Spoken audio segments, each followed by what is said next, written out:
Good morning, everybody, and welcome to this summer meeting of the FSA board. Delighted to be here in Belfast today. Great to see board colleagues here, the executive, and welcome to everybody who's joining us online. We do have apologies from two of our board members who are not able to be here in person but are joining us online and will participate fully in the meeting. That's Lord Blencathra and Justin Varney, who will be with us on Zoom. And also our Director of Strategy and Regulatory Compliance, Katie Pettifer, will also be joining us online today. Justin Varney has given me notice that he'll need to leave the meeting very briefly at 11 o'clock, but will return very shortly after that. Having said all those welcomes, there's also a moment where I have to say that this is the last meeting for a number of people who are here today. And perhaps the most significant impact on the board is that this is the last meeting for our Deputy Chair, Ruth Hussey. Ruth's term of office concludes at the end of June. Ruth first joined the board as the FSA board member for Wales and was chair of the Welsh Food Advisory Committee back in 2016. And in 2020, Ruth became the deputy chair and served briefly as the interim chair before I was appointed in July 2021. She's been a staunch member of ARAC and she's recently taken on the position of business committee chair. I don't need to tell you how much Ruth has contributed to the FSA. She's our longest standing board member, but it's not that, it's the quality of Ruth's contributions which really are at a level that most of us can only aspire to.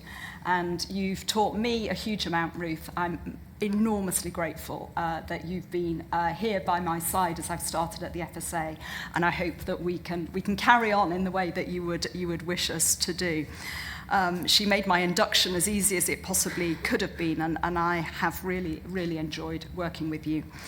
I suspect that I won't be the only person around this table who in the coming months will find myself saying, what would Ruth do? And that's a real testament to the legacy you leave behind. Thank you. We wish you all the very best for your future work, especially as the High Sheriff of Merseyside, but I'm sure many other things to come too. Now, some delays in obtaining the ministerial clearance to commence the campaign for Ruth's successor means that I'm not quite in a position to be able to announce the next steps.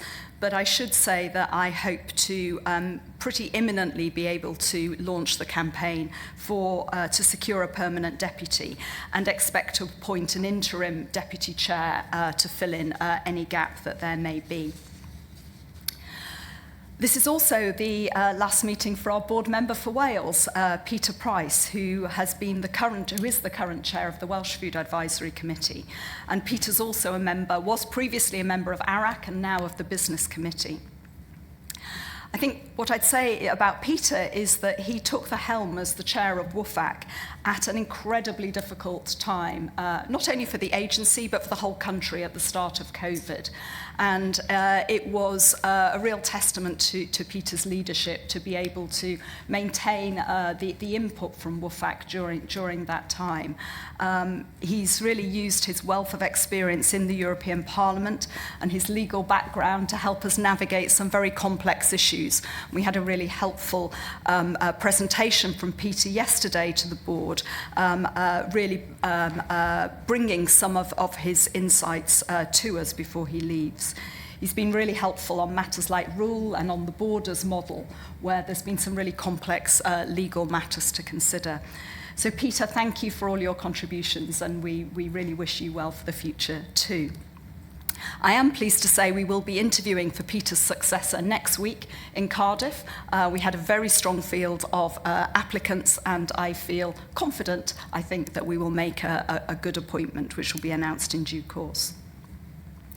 This is also the last board meeting for Judith Hanvey, who's our board apprentice, who's been with us over the last year.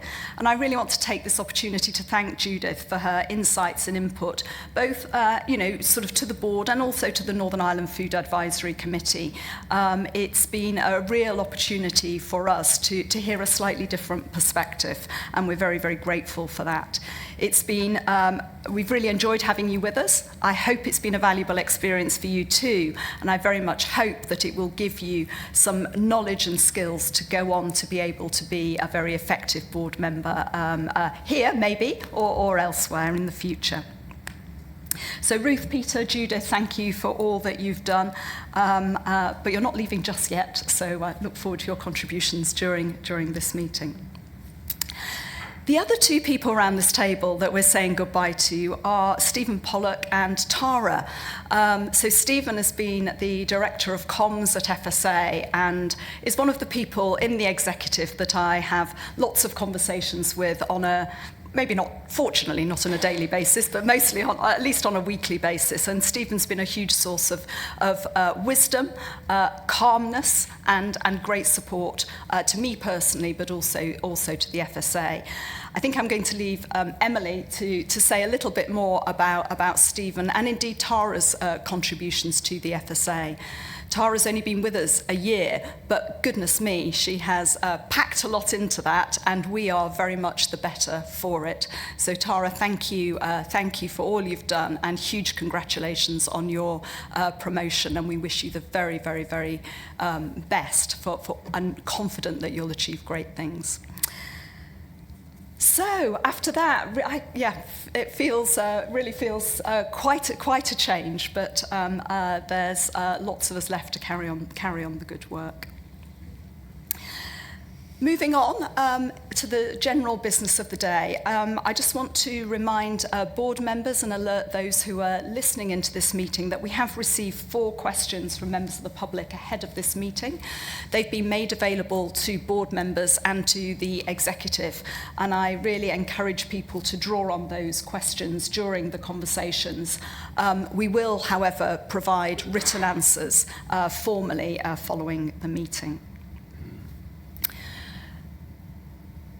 The next thing I'll turn to is my usual question about declarations of interest, and to ask if any of the board members have any new external interests that they wish to declare. Anthony. Sorry, just to confirm, I joined as a member of the Irish Policing Authority. Thank you, and I know that's logged already, so thank you for making that public. So my next question is whether any existing interests that board members have relate to items which are on the agenda today. I can see Mark giving me the nod. Thanks, Susan. Yeah, just a reminder, because Robin's report refers to the official control laboratories, that my day job is to manage one of those laboratories. Thank you. And finally, could I ask, does anybody have any items of any other business that they wish to raise at the end of the meeting? No? Okay, good. That just helps me think about the timing. So we will press on by now looking at the minutes of the last board meeting. And can I ask board members whether they're happy to accept these as an accurate record, or if there is any factual errors or indeed omissions which you spotted in the minutes? Tim? Just a tiny thing on 14.3, the last sentence should read, she would be welcome to attend, not he would be welcome to attend. Good spot. Thank you. And so if there's nothing else, we'll turn to the matters arising. And most of these, we've got the list in front of us. Most of these are either complete or there's an account of what's happening. Is there anything that anybody wanted to pick up on in those issues? Several of them relate to the, or 2 of them at least, relate to the ABC programme, which we will come back to at the December board meeting.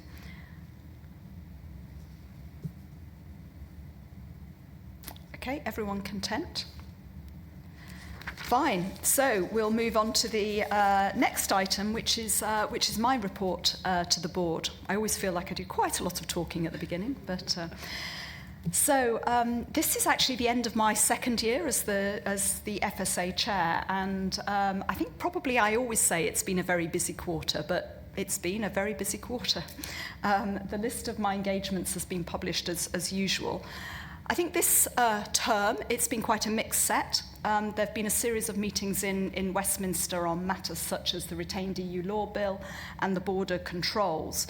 And I've continued to meet very regularly with Welsh ministers too, and greatly looking forward to seeing at least some of them in person at the Royal Welsh Show next month. I and the executive have worked hard to maintain contact with the executive in Northern Ireland, and we've offered briefings to them about the work of the FSA in the hope that the Assembly will be reconvened shortly. And Emily and I had a very productive visit to Food Standards Scotland last week, and were able to do some stakeholder visits there as well.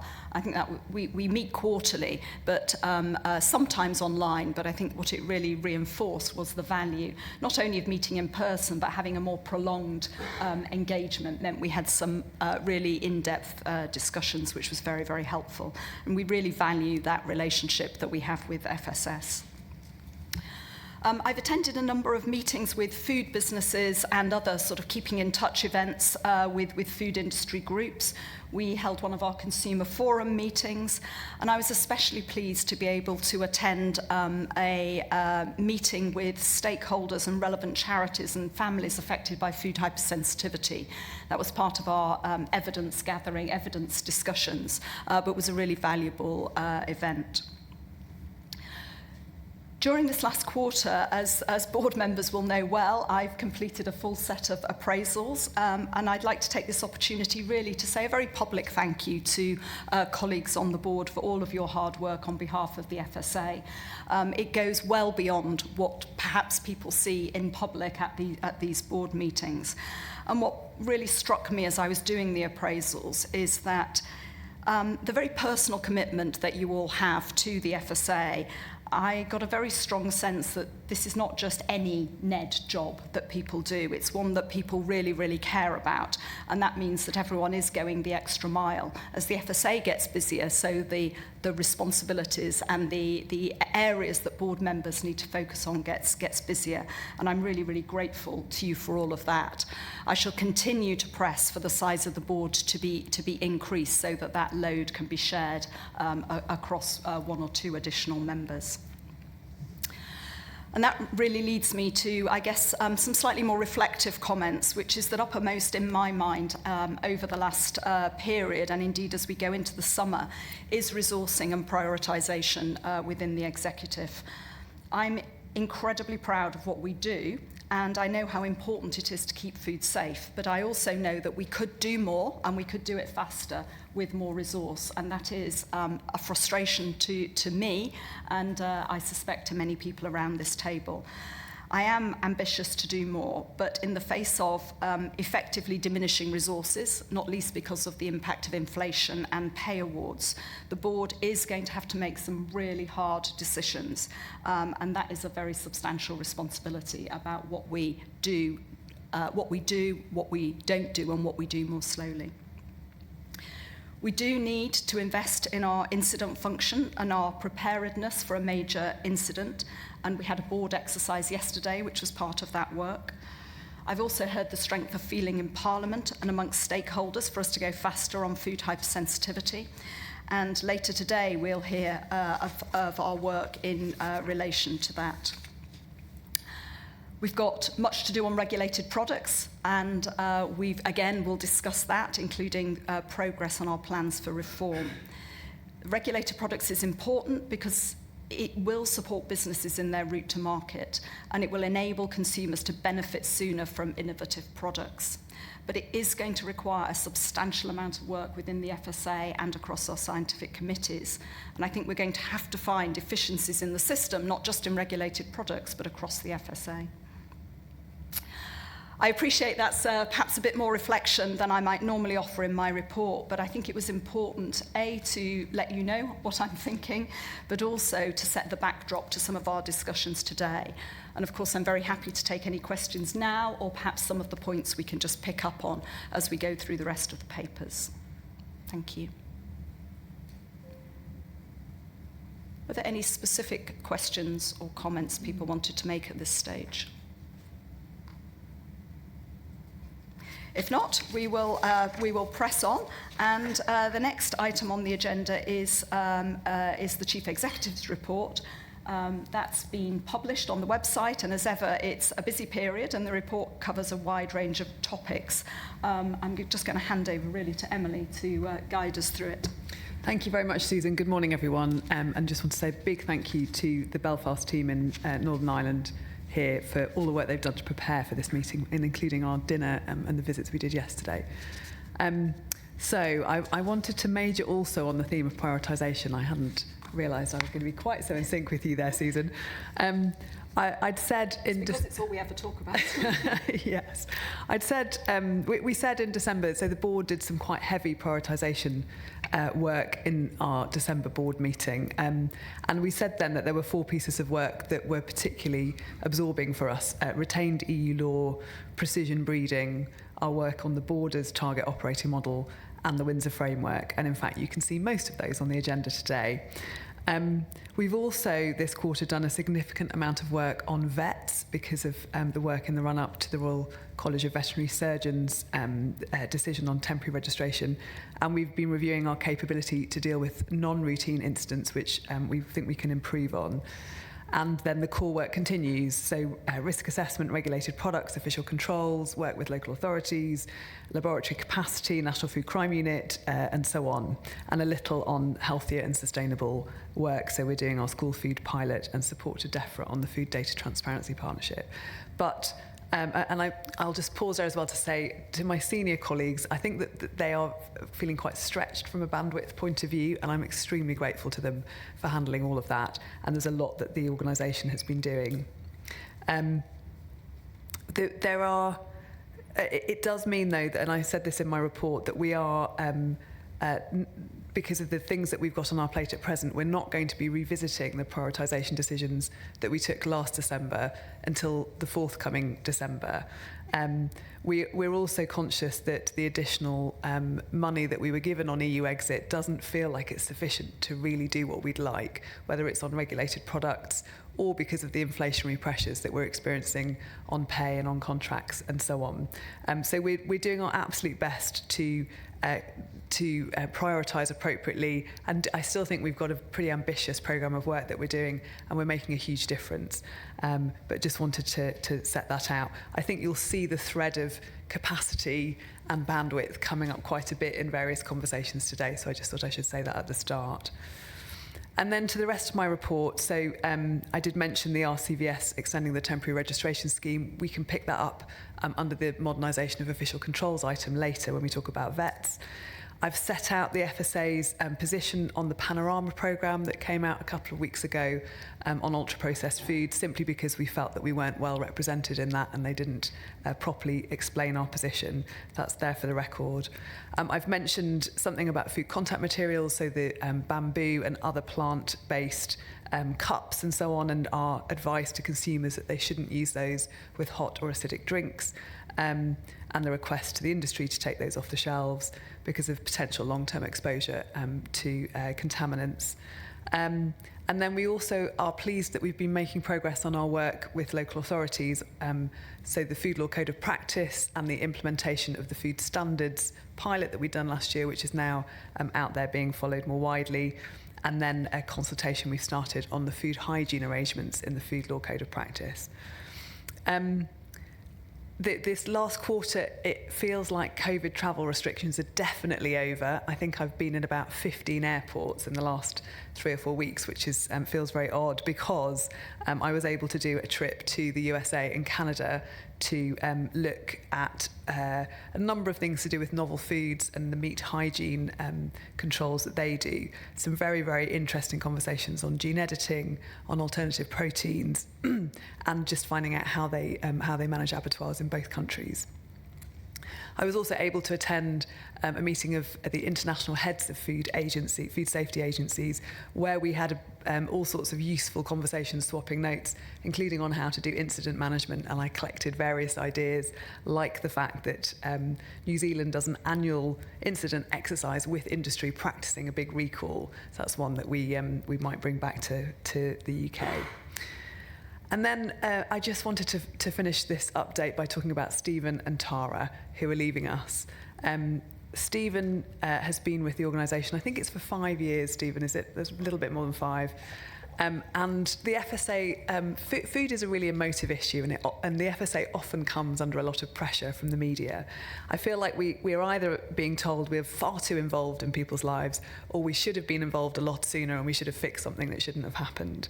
And Stephen has just been amazing at helping us navigate these very tricky waters, and making sure that I think we're open, transparent, honest and clear, and that we show how much we value caring for the public. And his sense of service to the public has just been written through everything he's done.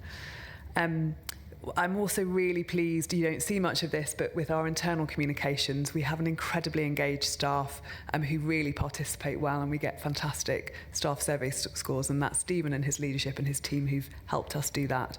And then the campaigns that we've done, like Here to Help for businesses, and the Always Ask around allergens and food hypersensitivity. And then he also basically helps me before and after every big media interview that I do, including getting me to practice on a sofa before I went on breakfast television for the first time. So he's just been fantastic. And then Tara, who's only been with us a year, but she's just marched through everything in her brief and sorted it all out. Performance framework, budget setting, forecasting, and there's just been lots that's improved on her watch. And she's brought huge pace and delivery to what she's done. And inevitably, she's escaped us for a promotion because she's so damn brilliant. So we really, really wish you well. I'm very, very lucky to have a hugely talented team who work for me, and it's a very lovely team who are very supportive to each other, and we've needed to do that over the last few months because of the pressure on resources and prioritisation. Thank you.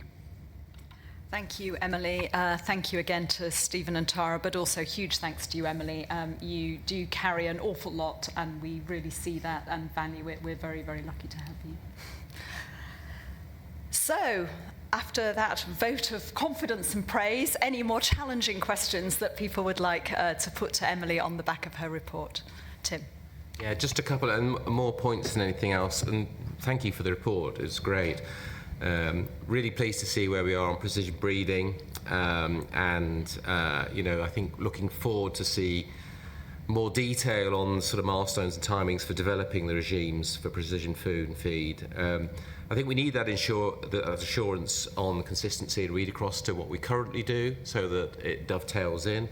But I think also hearing what you said, highlighting the pressure points where and should new resource need to be allocated, and how we manage that. As Emily sets out helpfully, we're obviously going to see that in the board in September, hopefully. And without having a spoiler alert, I know Robin is going to make some observations later. So actually having a strong evidence-based authorisation approach, I think, is going to be really important, but also hopefully we can meet the challenges on traceability. So that's just the first thing I want to say. The other point I wanted to just do is just give thanks to the work that's gone on around the vets, and well done to the FSA team and the RCVS Council for achieving where we've got to. There are complex issues, and obviously we hope to try and look at effectively delivering official controls across the industry. But I think there is still scope, and I'm looking forward into the wider model around how we do accommodate future models of provision. And it's very interesting to hear what Emily said around her visit to Canada. So I think we look forward to that, and I hope, wait to see what we can do as a board and across the FSA to achieve that. And I'd also like to underscore the thanks both to Stephen and Tara from the point of view of her work with me and Arak. I did reflect with Stephen this morning that we first crossed paths in the office of Frank Dobson and Simon Stevens over 30 years ago. So grateful thanks to him for all he's provided at all the different points. Thanks. Thank you, Tim. I don't think there was anything really to pick up really on precision breeding. That will come back. On vets, what I'm going to suggest is let's hold that for the ops paper later, where we can have a sort of more rounded discussion, because that paper has some additional detail. I think that would be sensible. David, Lord Benclathra, you're online. Chair, a question. The question is, we were anticipating a huge amount of work to be done on the retained EU law bill. That has not materialised. So, appreciating that we're still under pressure, surely that has freed up some resources which we will no longer need to use to rewrite screeds and screeds of retained law.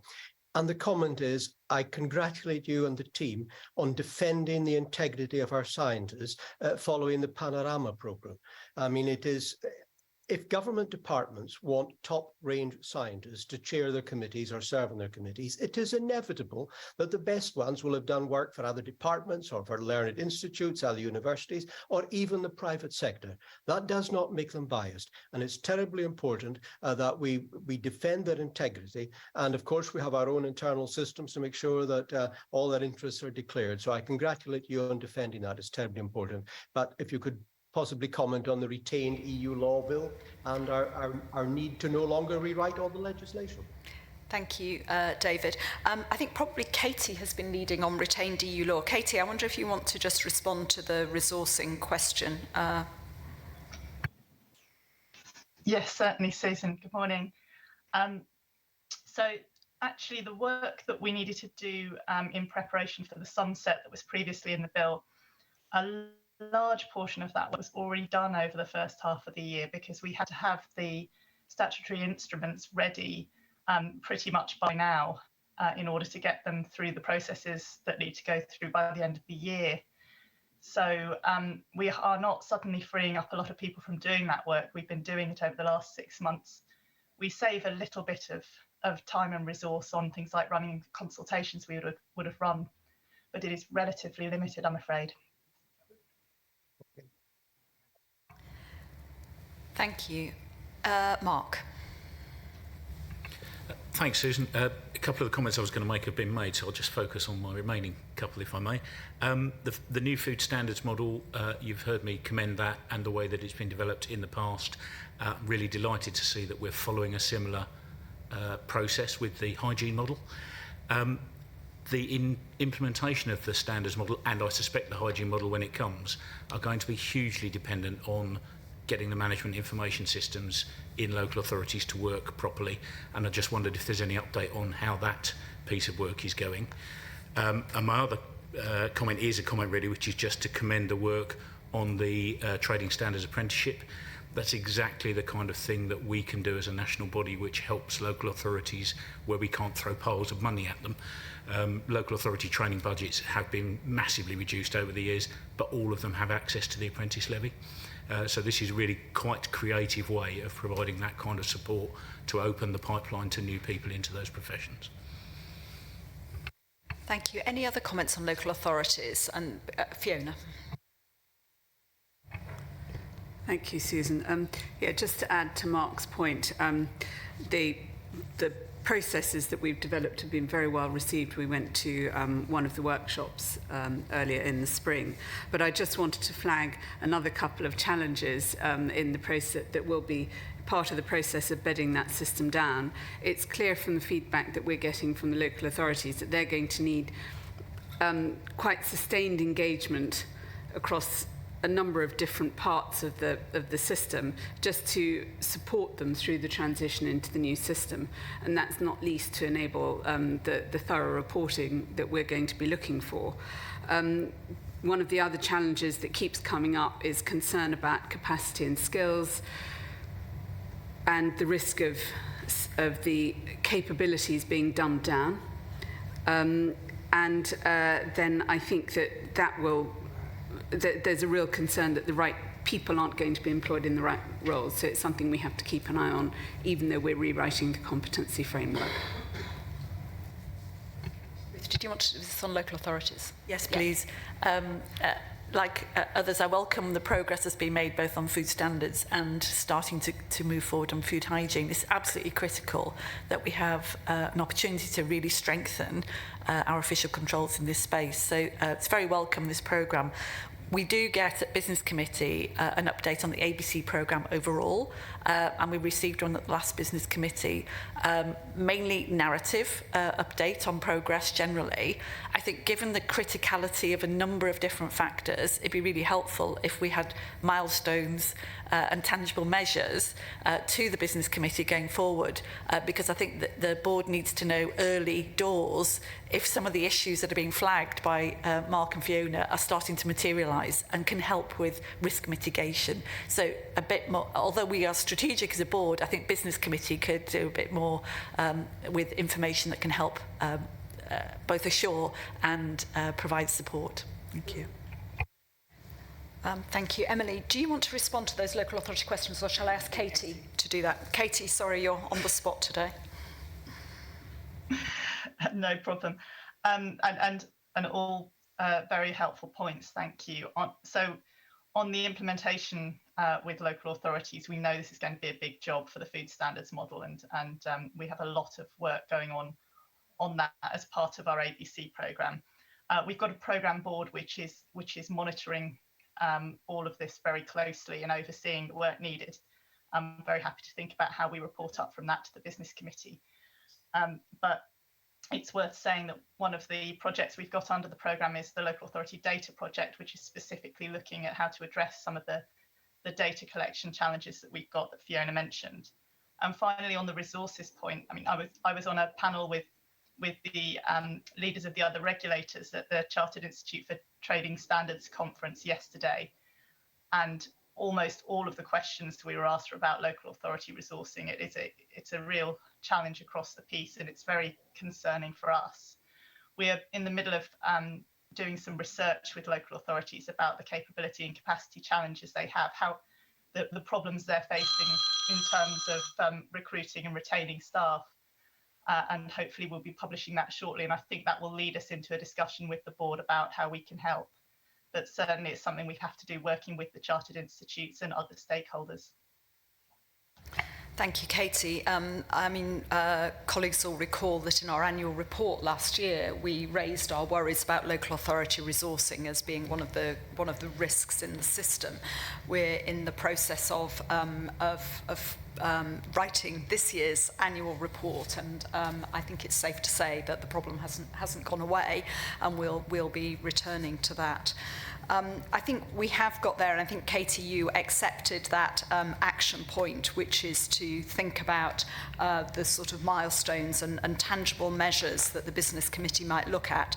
And it sounds to me as though if you're already looking at this through the programme board, there may be some measures that naturally emerge from that. So if we could take that as a specific action here, but really to pass to the Business Committee. Thank you. Julie. Yes, sorry, thank you. I just wanted to pick up on the data point, that project that Katie mentioned. Mark, be reassured we have started work on that and started work on the development of a pilot approach, so it is already underway. Thank you. Mark? Yeah, just briefly to come back on that, the issue with the management information systems is only partly about the data that is collected for us. For the new food standards model to work properly, those systems need to work and provide the intelligence within the local authorities. And that's the bit I understood we were trying to work with the systems providers to develop.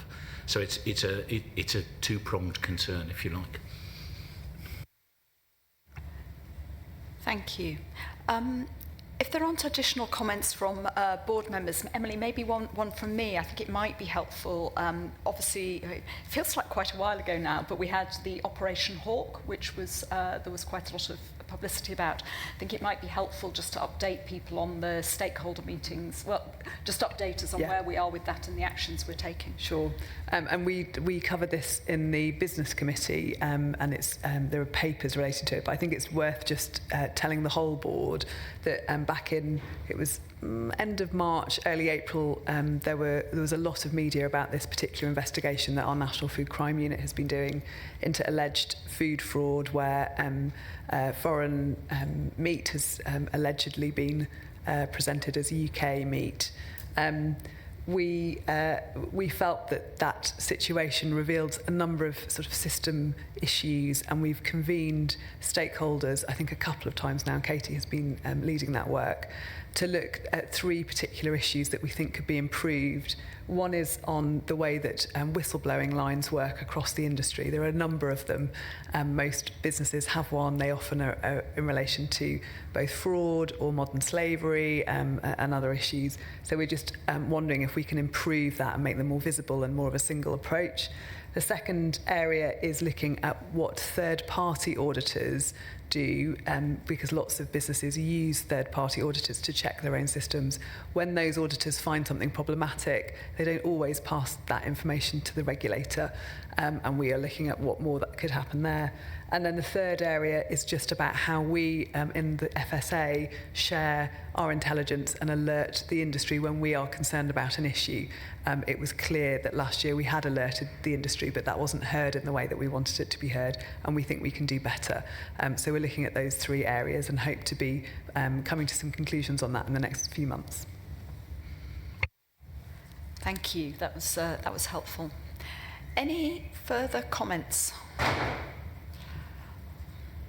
So, unusually then, we'll finish the Chief Exec's report slightly earlier than timetabled, which is doesn't often happen. But a number of the items that you've raised will come up in the other papers, and so we might have rather more substantive discussions there. So. Moving on now to the sort of specialist papers, I suppose. And the first thing I'd like to say is I really want to thank officials for their very obvious efforts to produce more focused and streamlined papers. I'm not sure we've reduced the overall length of the pack that came to the board, but for sure we have reduced the size of the main element, and I think that really will help us to focus in on the key points. So thank you for that. The first paper up then is in relation to import controls and the target operating model. This model is really proposing a new global approach to the management of import controls, both for food and feed. It's a really important step because it's going to move the UK away from the model that we inherited when we left the EU and put in place what I hope will be I'm confident is a much more risk-based system, but I hope it's also a system that will enable us to be more responsive and more adaptive as circumstances change. As we know well, food risks are not constant. Importantly, it will also put in place controls on EU imports for the first time since we left the EU, and that is due to start in October this year. Again, that's an issue that we highlighted in our annual report last year as being a critical part of enhancing the UK controls. So it will introduce the controls on food coming from the EU, but also important to note, it will change the model we use for imports from the rest of the world. Now, when we last discussed this as a board, we set in place a series of tests that needed to be met by the proposed new approach, the key one being that we maintained or improved our ability to control the safety of imported food and feed. And officials have really used those conversations that we had at the last meeting to inform their input into the new model. But the paper today really sets out an update on where we are and is our chance to really review and assure ourselves that actually what we wanted to be achieved has been delivered in this model, and crucially also sets out what the next steps are. This is a process that's being led by the Cabinet Office. The risk model is held by DEFRA. We're feeding into it, but it's still, I think, a really important part of food safety controls. And I do want the board to understand what's being proposed and to express their views. I think I'm going to hand over to Anjali first to introduce this paper, but we've also been joined by Simon Dadd, who's been doing sterling work on this over the last few months, and Simon's joined us at the table. But Anjali, to you. Morning, everyone. So as the board knows, the TOM is a significant area of work for both the FSA as well as the work we've been doing with other government departments and the devolved administrations. The paper goes into some detail about the risk model, and as the board knows, we've been clear that risk is never static, and the model is designed to reflect this.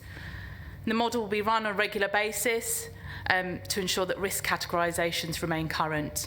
Simon Dadd has joined us. He's the programme lead for the work on borders, and he'll now pick up on some detailed points from the paper, and then we'll take any questions you have. Thank you, Anjali. So I'm not going to go through the paper step by step. I'm going to assume that everyone's read it. Rather, I'm going to pick out a couple of areas and take you through them in a little bit more detail. And then, as Anjali says, we'll be very happy to take any questions that you've got.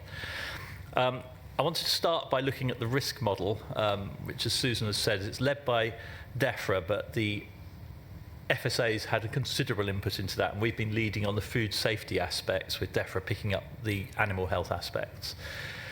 It takes data from multiple sources of both animal and human health risks, information about the country of origin, and where we've got it, compliance data. And we brought that together to allow risk managers to deliver a risk category for the target operating model, and then that risk category informs what controls and checks will be in place for that commodity. And it's important to note that a commodity from one country could be in a different risk category to another, depending on the risk that the country of origin poses. We published the target operating model risk categorisations for the EU in April, and they're available online. It splits them between high, medium or low categories for animal origin and animal byproducts, and we'll be publishing a similar set of categories for the rest of the world expected in July. One area we will be looking at a bit more in detail is on composite and dairy products. Initially, they've been placed in the low risk category, apart from milk for human consumption, raw milk products, and infant formula, where we know that there's a higher risk to human health. And we're doing some work to see if we can split those groups into smaller subsets, meaning that for some goods, the initial risk categorisation may change. And in the meantime, we're continuing to provide good, comprehensive advice to vulnerable groups about foods that they should be avoiding, be that with soft cheeses, for example. It's important to note that from day one, this is an improvement on what is currently in place. We're starting from a position of no controls to a position where there will be some controls. And as more data becomes available, we'll be refining and improving that model, and it'll be a continuous improvement basis. I also wanted to touch on the proposed trusted trader pilots, which I know have received quite a lot of attention. The government's committed to developing pilots to test whether trusted traders can give the same level of assurance that official controls can give. So it's not the same assurance, it's the same level of assurance. DEFRA is leading on that work, but there's very close input from FSA and also from the devolved administrations, and we all sit on the design groups and are represented at the programme board that DEFRA runs. Now, in terms of the volume of trade and the scope of the ambition, there's no obvious international examples for this type of trusted trader approach.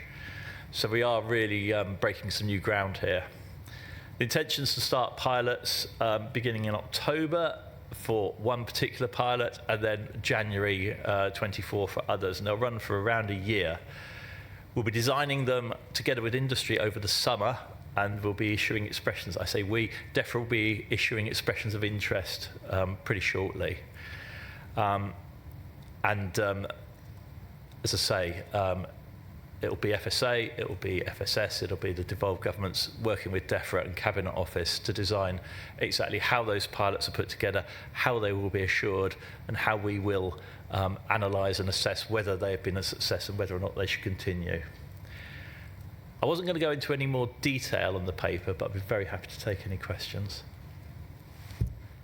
Thank you very much, Simon. This, has been a huge amount of work, and I'm afraid to say it's going to take a while before this just becomes business as usual, because inevitably developing this risk model is needs more data we have, the better the model will get. But that is going to mean it's a continuing, quite a significant demand on resources. Anthony. Thank you, Chair. I did have a question around the trusted trader scheme and how it will help shift the model, but I think Simon has covered that. But if there's any more, please let me know. One of the things that we were interested, particularly in NIFAC, about was, will physical checks on goods coming into the UK restart, and if so, when? Because at the moment it seems the only time they get checked is when they hit a Belfast point of entry, a Northern Ireland point of entry. One of the other questions would be regarding risk categorisation. How comfortable is the team around the flow of information from Europe, and do we have the systems to actually handle it, understand it, and make it practical? And finally, we talk about products of animal origin, but this also applies to plants and plant-based food. So I was just wondering how they're going to be affected and whether there's any divergence coming from the two different routes. Thank you. Great. Peter, I saw you trying to come in as well. I think let's scoop up a few questions, and then Mark and Hayley, and then I'll come back to you. So, and Fiona. The full set. Peter. So far as the Welsh Food Advisory Committee is concerned, it was largely a matter of comment rather than question, and especially wanted to draw attention to the fact of Wales having a very distinctive situation. All its ports face the Republic of Ireland, and we're in a unique position there so far as the FSA in terms of the target operating model is concerned. And we were very much reassured as a committee by the four-country approach that is being taken, and that those factors were taken into account, but they will need to be taken into account at each stage, because the timetable in Wales is not actually matching exactly, and therefore there are going to be issues. The physical infrastructure for checks and things are to be taken into account. The committee recognised that at a fast-moving pace and things changing not just now but in the future a number of times, that the risk-based approach is very reassuring, that all the time we're focused on risk and judging things in that context. And the other thought is that we are facing change over a continuous long period of time as the European Union changes, and it will be changing its terms in various ways. And as the United Kingdom reaches trade agreements with various countries, there will be increasing challenges in this very area, as well as in so many other aspects of the board work. But looking at it overall, the committee concluded really, so far so good. Thank you. Coming down this side, I think it was Mark, then Hayley. Let's do those two next. Thank you, Susan. Just a few points from me. The paper reflects a lot on products of animal origin. Anthony's mentioned plants, but also there is an issue around high-risk foods not of animal origin. The operating model, when it was published, talked about those being medium risk, but it also talked about a review, and there's a suggestion that we're either heavily involved or leading the review based on our risk analysis. So I just wondered where we are with that, what we're doing, how much work is involved in that, just to find out a bit more about that aspect of the target operating model. The trusted trader scheme, it's great that it's being piloted.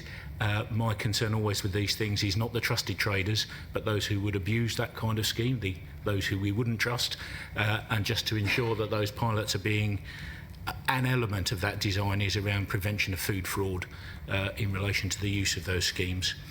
And then my final point is around delivery of this when it actually comes into being, and whether there's any work that we are doing or should be doing to help those who are going to be required to deliver it, port health authorities and the like, to understand both the changes and also the impact of those changes in terms of their workload. Thank you. Hayley? Thank you. More of an endorsement, really. I think that the approach to determination of risk does strike the right balance between the food safety and just needing to be proportionate. So just to sort of endorse that element. And I think just a reflection on, it's the right way to go with the dairy composites as well, and reflecting on our visit to the port, where I think most of the goods that have been consigned to not safe or fit for public were in that category, and it's really surprising the number of products that are impacted by this kind of very broad dairy composites. I was certainly surprised at the number of products that it appears on. And I just wondered if that level of granularity sort of also approached to not just the product, but the country. You mentioned that at a sort of higher level, but I just wondered if that was also the case in that dairy category as well. David, I can see you've got your hand up online. Do you want to come in next? Thank you, Chair. I can now be commendably brief because Mark has hit the nail on the head on the Trusted Trader Scheme. I'm a strong supporter of this, but as we may have seen, some of our most trusted supermarkets may have been sold fake products from some of their most trusted traders. So I would like to see, not wait until it's all over, but I think I'd possibly like to see a board paper in due course setting out what the pilots are designed to study, because I think we need to have some input into this. We know the extent of food fraud is quite massive, whether it's coffee, honey, herbs and spices, mozzarella, cheese, wine and so on, and olive oil. And all of that coming from apparently legitimate traders. So we need to make sure that our Trusted Trader Scheme is eliminating, as Mark said, the fraudulent, untrusted traders. Thank you. And then I think there was Fiona and then Margaret, you wanting to come in too. Thank you, Susan.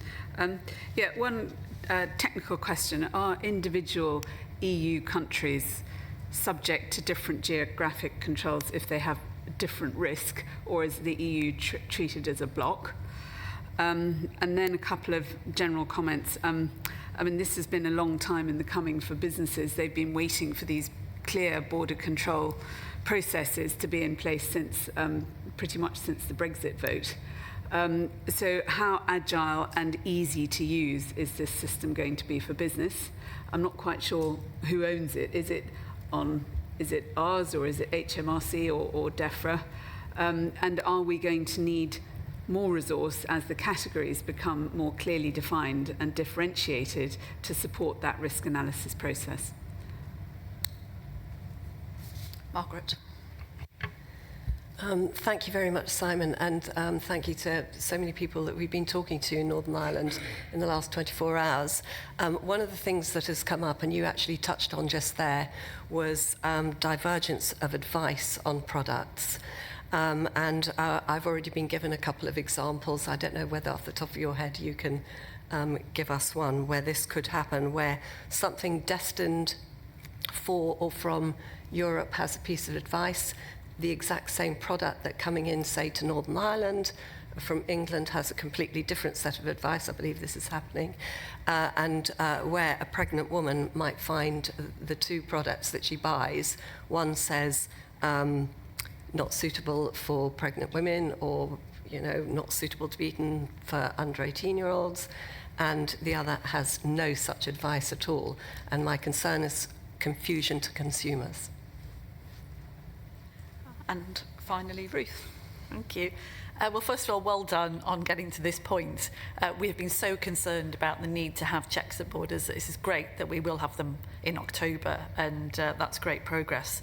And the team have done a great job in contributing to the development of the approach.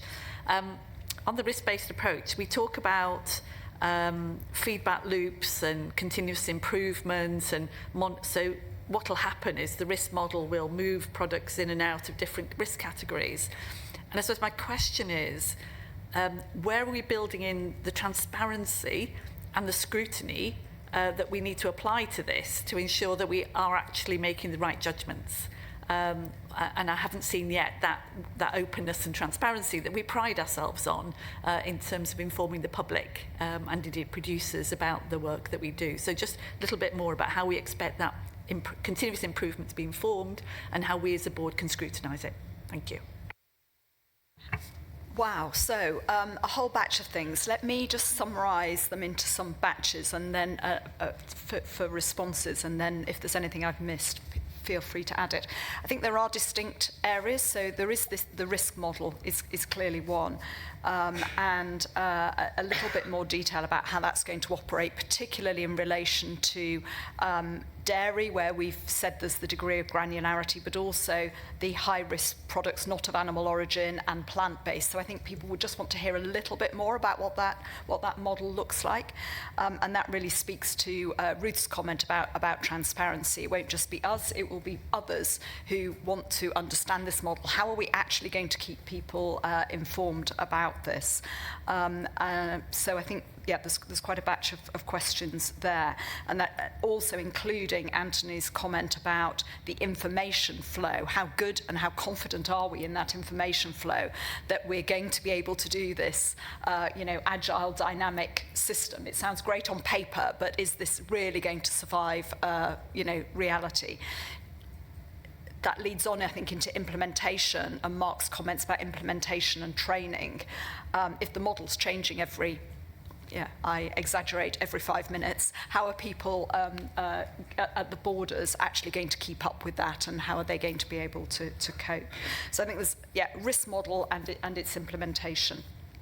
Second area, clearly about trusted trader schemes, and I suppose the message I'm hearing from the board is sort of the reciprocal of that. So trusted trader, great, of course we all support that if we've got, great businesses doing great, reliable, highly compliant things. But what are the sanctions? What's the enforcement element, which means that people can be confident that a trusted trader is what it says it is, and this isn't going to be a loophole for others to get by.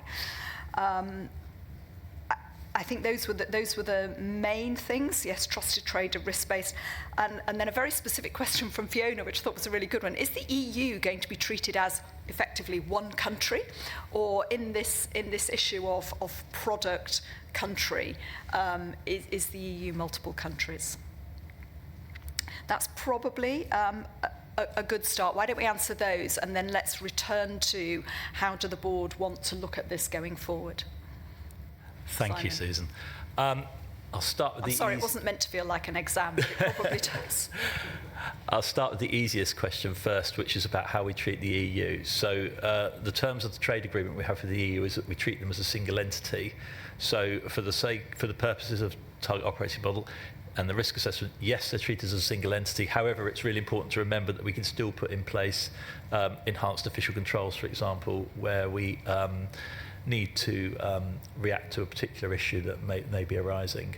So it doesn't mean that we can't treat goods coming from one country differently if there's a reason to do so, but as a whole and for the risk categorisation, single entity.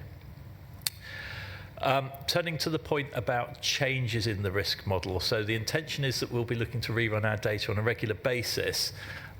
We don't expect significant numbers of goods to change risk category, though inevitably some will from time to time. And what we've committed to do is to give industry 3 months notice of any of those changes, unless there's an immediate threat to public health, in which case we would put in place other measures to put protection in place. So that, we think, is a reasonable period for people to adjust, and it's formed part of the engagement that's been happening on that with industry, and I don't believe there's been a significant amount of pushback from industry on that. As you'd expect, I think some would like longer, but 3 months is not seen as being particularly problematic. You asked about the transparency, which we'll come back to in a moment, and Angie will pick that point up. And there are a couple of questions there about Northern Ireland in particular, which again I'll defer to Angeli on. The risk model itself, so I was talking about data coming in from the EU and from elsewhere.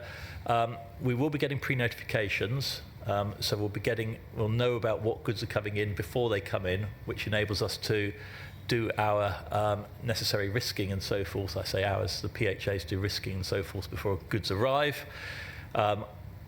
We haven't really talked about it, but part of the target operating model is the development of new IT systems, something called the single trade window, which will come online over the next couple of years, and that will provide very rich data that will enable us to, again, take action before goods arrive at the border, but also allow us to take a look back where we need to. The trusted trader schemes, we've been really clear that key to those trusted trader schemes is protection of public health and ensuring that food's safe. There is a lot of appetite, it is fair to say, to drive those forward.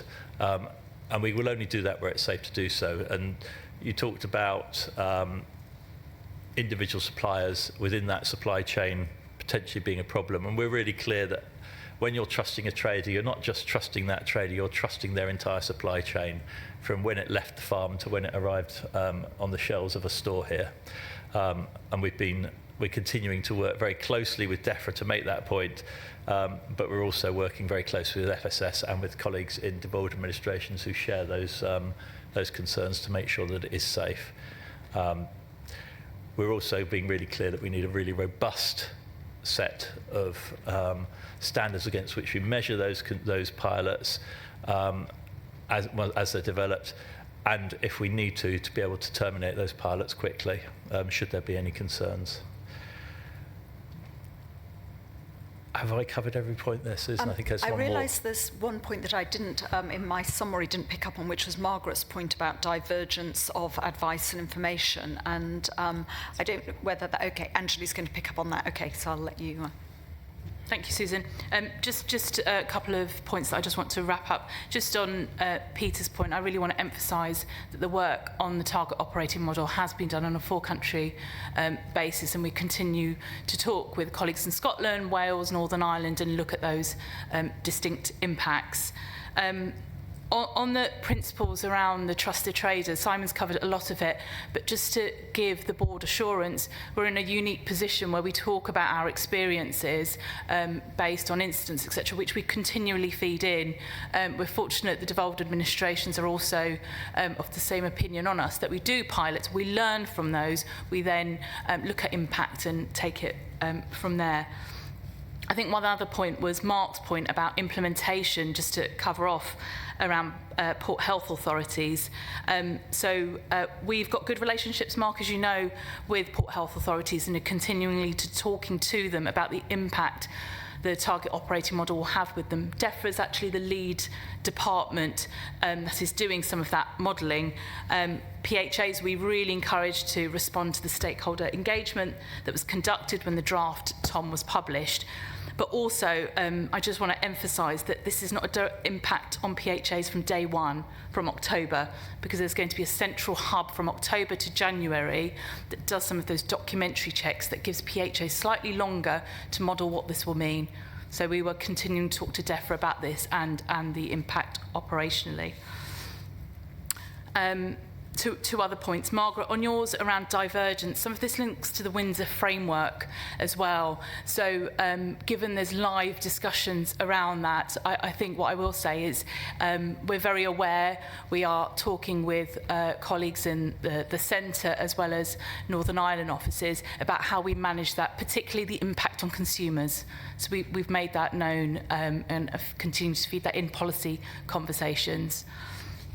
Finally, Ruth, your point about transparency, that was part of the feedback that came through from stakeholders. We held our own consumer stakeholder forum, and we heard that. We have been clear that we will be transparent. We're working towards what that will mean in terms of publishing any methodology.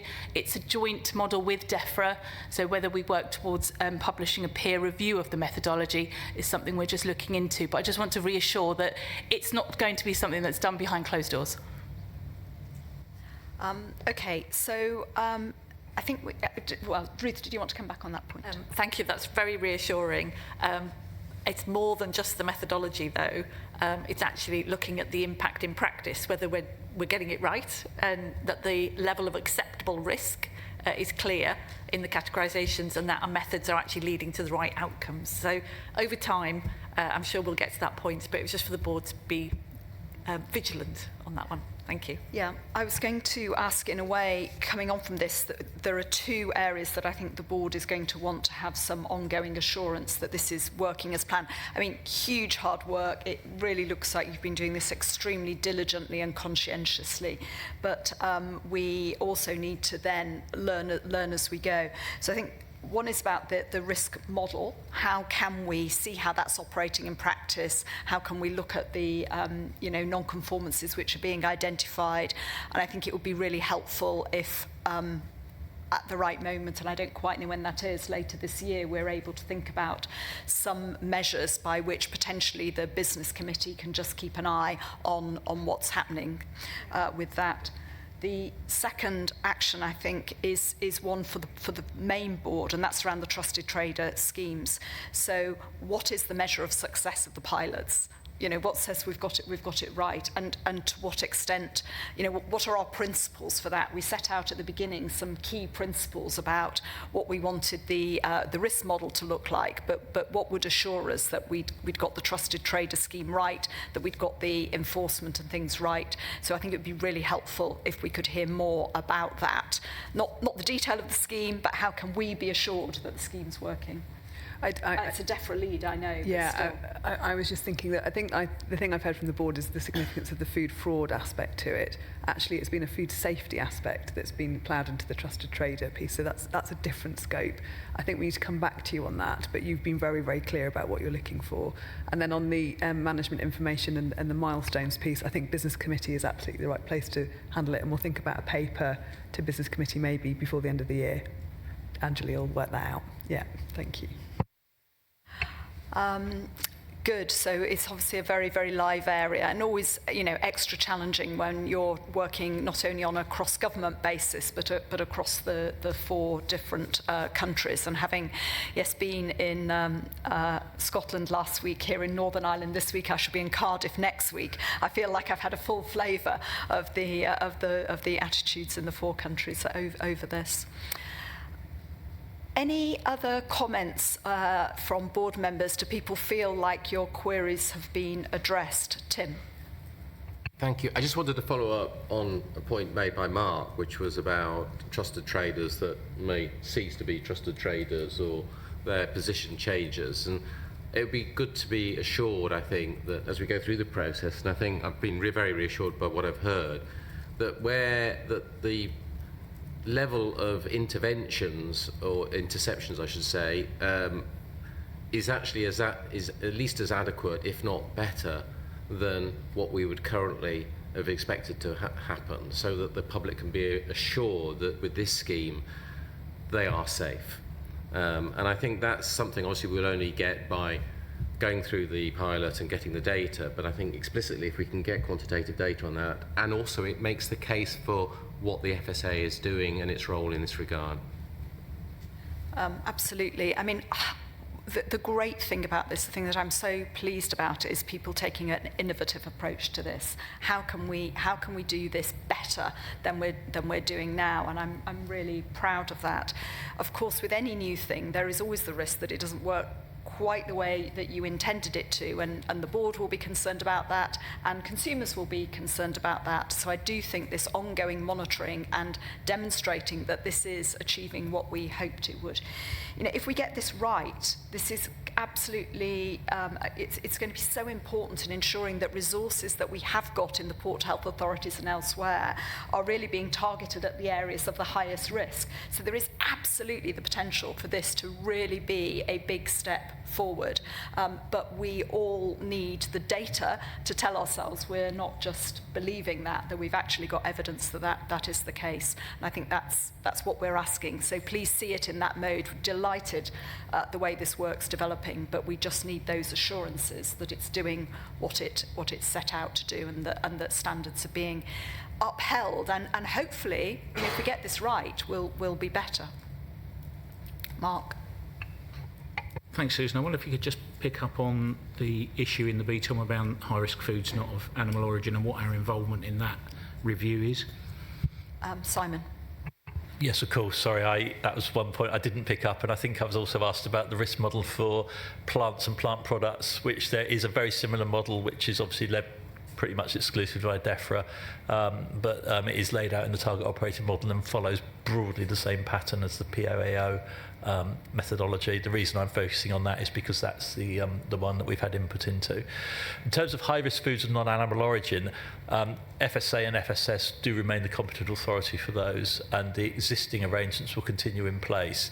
The reference in the target operating model to them being treated as medium risk was meant to mean that in terms of the level of checks and so on that will take place on those, we expect them to be broadly analogous to the medium risk category for POAO, which will be things like meat products and so forth.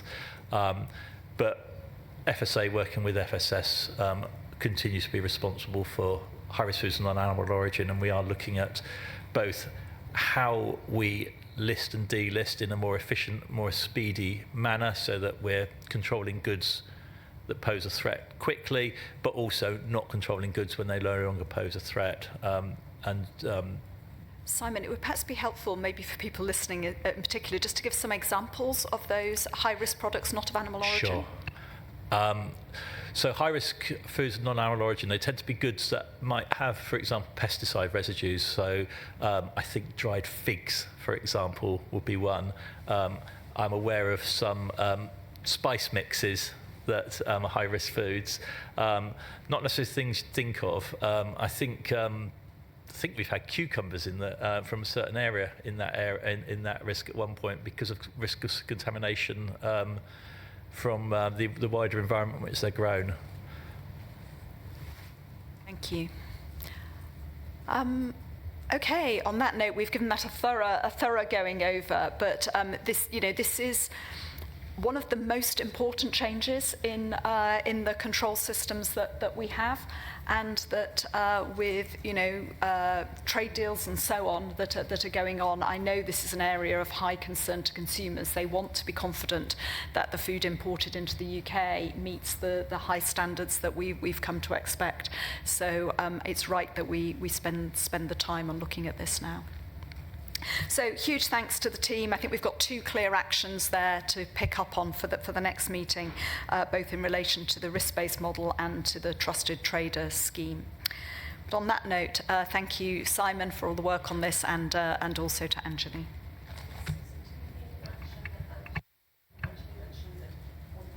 Do we need an action? You mentioned that you were in ongoing discussions over whether there was room to manoeuvre and flexibility, and whether you could change parts of the Windsor framework to deal with the issue that's going to arise over divergence on advice.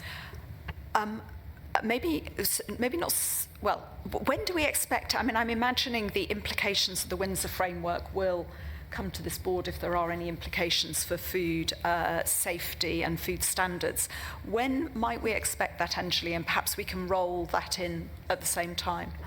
I'm happy to take away an action. Given the live discussions at the moment, it's quite difficult to give an exact timeline, but if I can take a commitment to come back to the board and give you an update on any of those impacts, Margaret, that you're specifically talking about. I just don't want to commit to a timescale at this point in time, but I've noted it and we'll come back to you.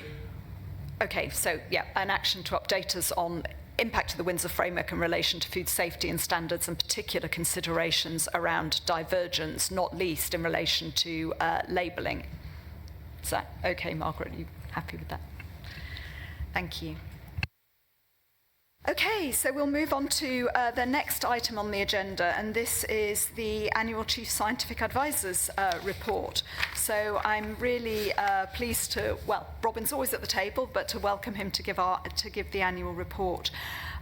Colleagues will have noticed that this Robin's report this year includes also the report of the external independent review of our scientific advisory committees, in particular the Science Council and the Advisory Committee on Social Sciences, and also the FSA response.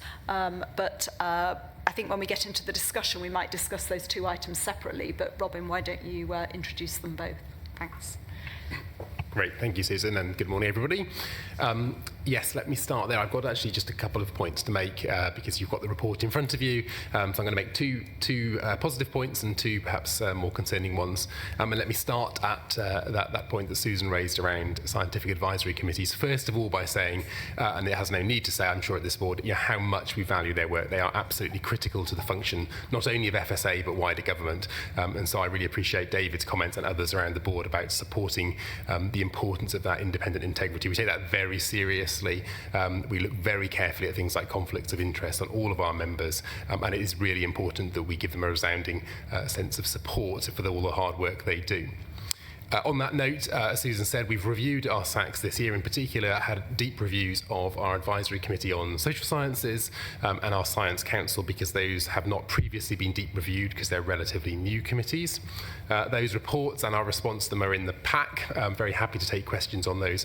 But really, the key take-home from me was that independent review by Annette Boaz and Charles Godfrey, for whom we're very grateful for their input, really highlighted very positively the work of those committees and made a number of very useful recommendations going forwards. But overall, the consensus was these are high-functioning, very valuable committees, and we need to work more closely with them going forwards. Second point I wanted to make, I've said before in my report and more broadly around how important I think it is for FSA, particularly in our position, both as a non-ministerial department and a relatively small department, to play our role in kind of convening wider research to act as that kind of galvanizing tool for research in the community. And I think there are many things in the report that I think very positively point out where we've done that. So PathSafe, I've talked about previously, the work that we're leading across government on pathogen surveillance. The new project Salient, looking at behavioural interventions in the food system, in which we're a major partner, but also things like incoming fellowships. We've done very well in securing independent academics to come and work with us for periods of time on things like precision breeding and regulated products, and I think that's a very key point here. And we've also refreshed and republished our areas of research interest, which are kind of the axis with which we encourage the wider research community to work with us. And so those, I think, are very key themes, and very happy to answer questions on those later on. So then lastly, to the two kind of points that I wanted to raise in the report that are perhaps slightly more concerning, and I'm slightly at risk of sounding like Susan and Emily's echo, but I'm going to do it anyway, and talk about prioritisation. In the report, it is very clear that we have had to make a number of prioritisation decisions. I fully support those prioritisation decisions. It's really important that our primary role in securing food safety is critical. However, it does mean that every time you say we're going to do this thing today because it's urgent, and we're not going to do this long-term thing, you weaken the long-term science base on which we rely. We've had to make a number of decisions to not do, for example, horizon scanning projects, longer-term pieces of research, and there is a concern, I think, that ultimately you end up in a position where you've permanently fixed the puncture in your tyre and you've never actually serviced your car, and one day you have a problem with that, and that point runs throughout the report. And lastly, we've talked previously at this board about lab infrastructure and sampling, and that remains a concern. The levels of sampling have dropped essentially year on year for many years. There are concerns around the wider lab infrastructure. This is not by any means a purely FSA problem, but it is one that we are very deeply embedded in. There are, I think, some points of positivity on that last note. So last week, the government published the biological security strategy with a real commitment and real money to improve biological security and surveillance, and that, I think, is a vehicle which we can tap into going forwards. Really, really important we have a loud voice there, because there are lots, obviously, of competing demands around that. And the second point is the one that Anjali and Simon have just been talking around borders, where there is clearly an opportunity for us to have sort of world-leading 21st century surveillance and sampling on the back of that operating model. And again, really, really critical that we think about that and get it implemented as soon as possible, rather than realising too late that we didn't do what we should have done. Susan, I think I'll leave it there and turn to any questions. Thanks. Thank you, Robin. So as I said, can we first just talk about the general issues in relation to Robin's report, and then I want to reserve some time to have a specific discussion around the review of the science councils. Margaret. Thank you, Robin. The CSA's report is always fascinating and a really good showcase of the amount of work we're doing that's making a difference. So I found it fascinating. Lab capacity. We've talked about this for a long time. And I think the FSA has done quite a bit in making sure that our sampling is increasing and making sure that we're not losing because sampling, when it's not necessarily needed quite so much, is still, the capacity is being used up. What worries me is capacity if we go into a major fraud incident that's ongoing. We'd suddenly have to be going yet again abroad, and who knows how difficulties we might have there, especially as Europe isn't quite so close and open as it used to be.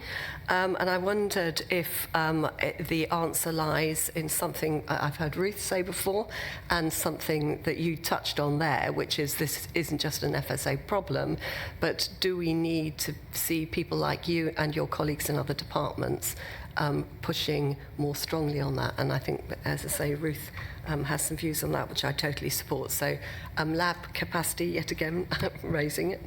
And then the second thing is that you touch slightly on serious incidents. And as a board member, I'm not sure how many people are dying of food poisoning, how many people are actually dying of allergens. I'm sure the number is very small, and I'm sure the number of those deaths which are avoidable is even smaller. Is there a way of being more precise on those kind of figures? Do you know those figures, and is there a way of getting them to us? Because I think that also would inform some of our decision making. Thank you. I'm going to scoop up a few questions. I can see Justin on my screen has got his hand up. Thank you, Chair, and thank you for a very good report, Robin. A couple of questions for me really about the research funding and sustainability in the report. You highlight both the Salient project, which, as I understand it, is funded through EU ESRC funding, and it would be helpful for the board to understand how much of the FSA scientific work has been historically reliant on that European funding stream and others, and what the mitigations are at the moment. And the second is you talk about PathSafe coming to an end and its importance, but I'm not clear at the moment at what point the board will see the legacy plan that is mentioned in your report, and it will be useful to get some confidence around the timeline of where that thinking will move forward, given the timeline to the end of the funding of that important programme of research.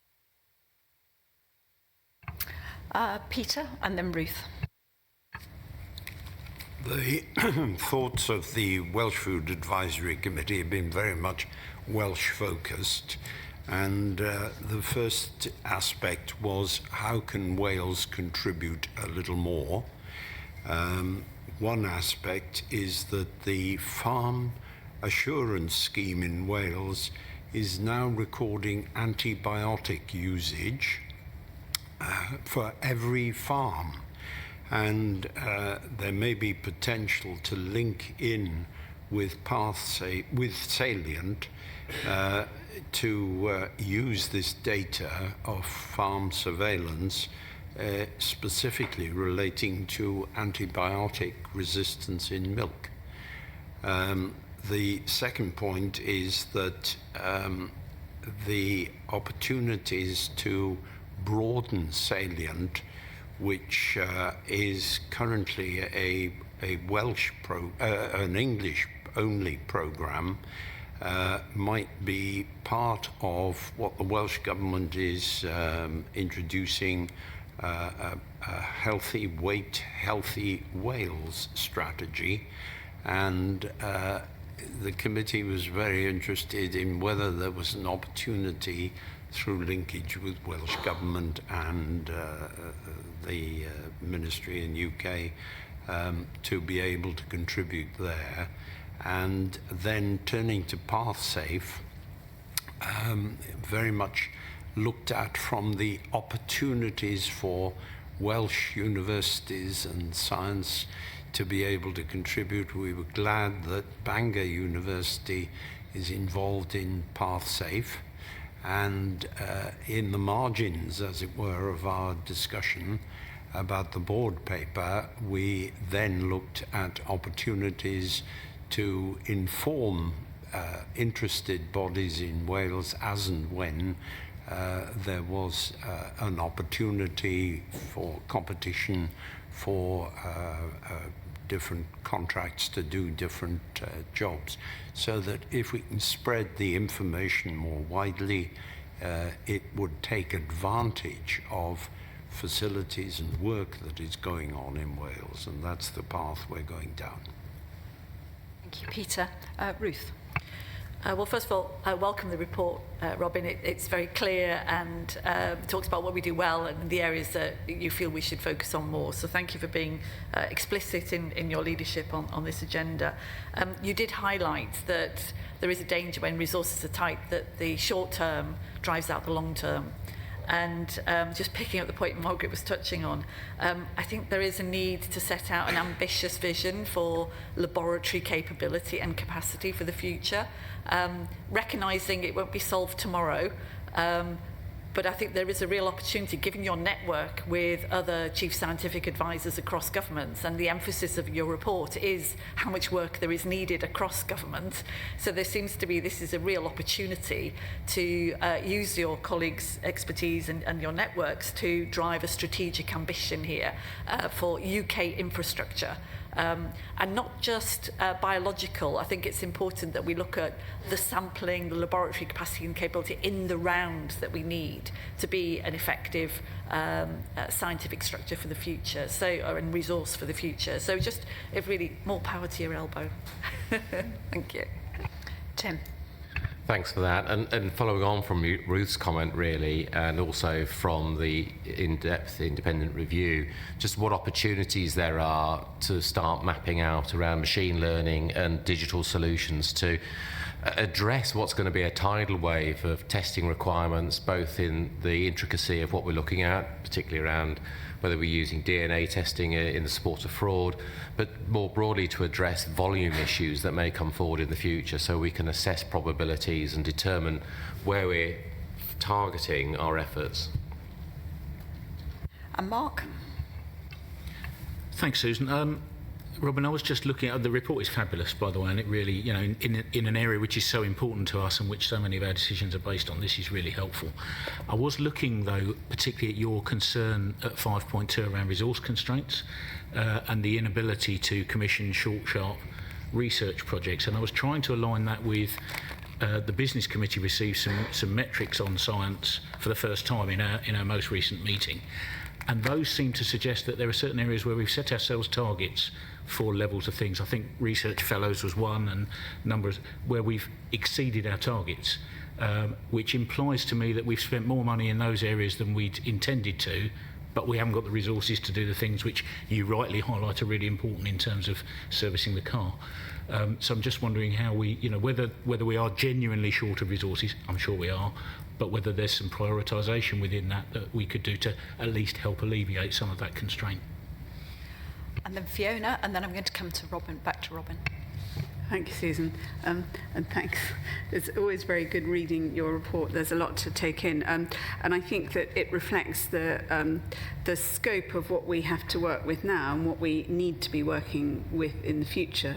And I wanted to ask if you can have a look at how we pull together a really strong business case to prioritise developing some of the science and skills that we're going to need, so that we can do some of the things that you've talked about that we'll need to be able to do in the future. So how does it build on PathSafe? How do we use partnerships and bring some of the collaboration together that you've been very successful in putting in place to enable us to operate in some of these new territories? And I was looking at the Net Zero report. I mean, a lot of the things are to do with how we have agile frameworks around feed, how we're actually developing and making agile frameworks for some of the novel processes that are coming down the line.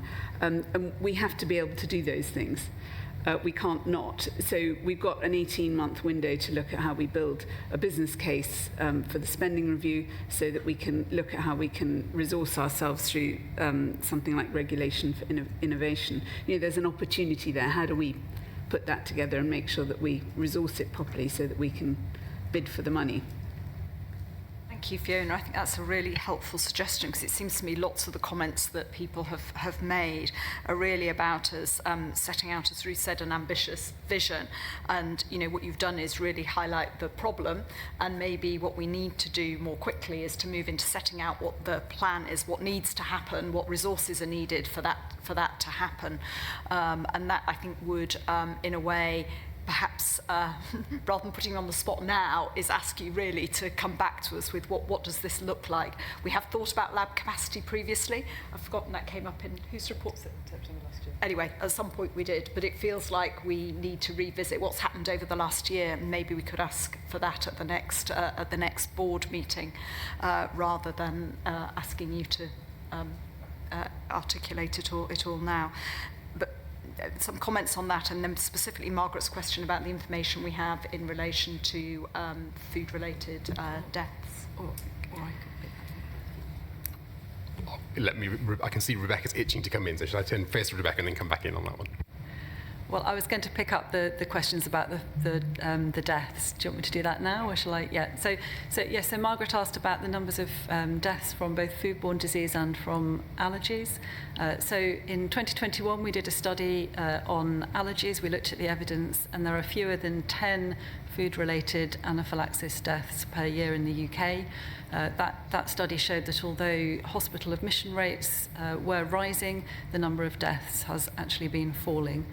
On foodborne disease, it depends obviously on which foodborne diseases are included in the estimates, so we can come back with some further information on that. But across a range of foodborne diseases, the number is in the hundreds, so I'm happy to provide more information on that. And Robin, the other one to add on was Justin's comment about funding of research and the impact of the EU decisions.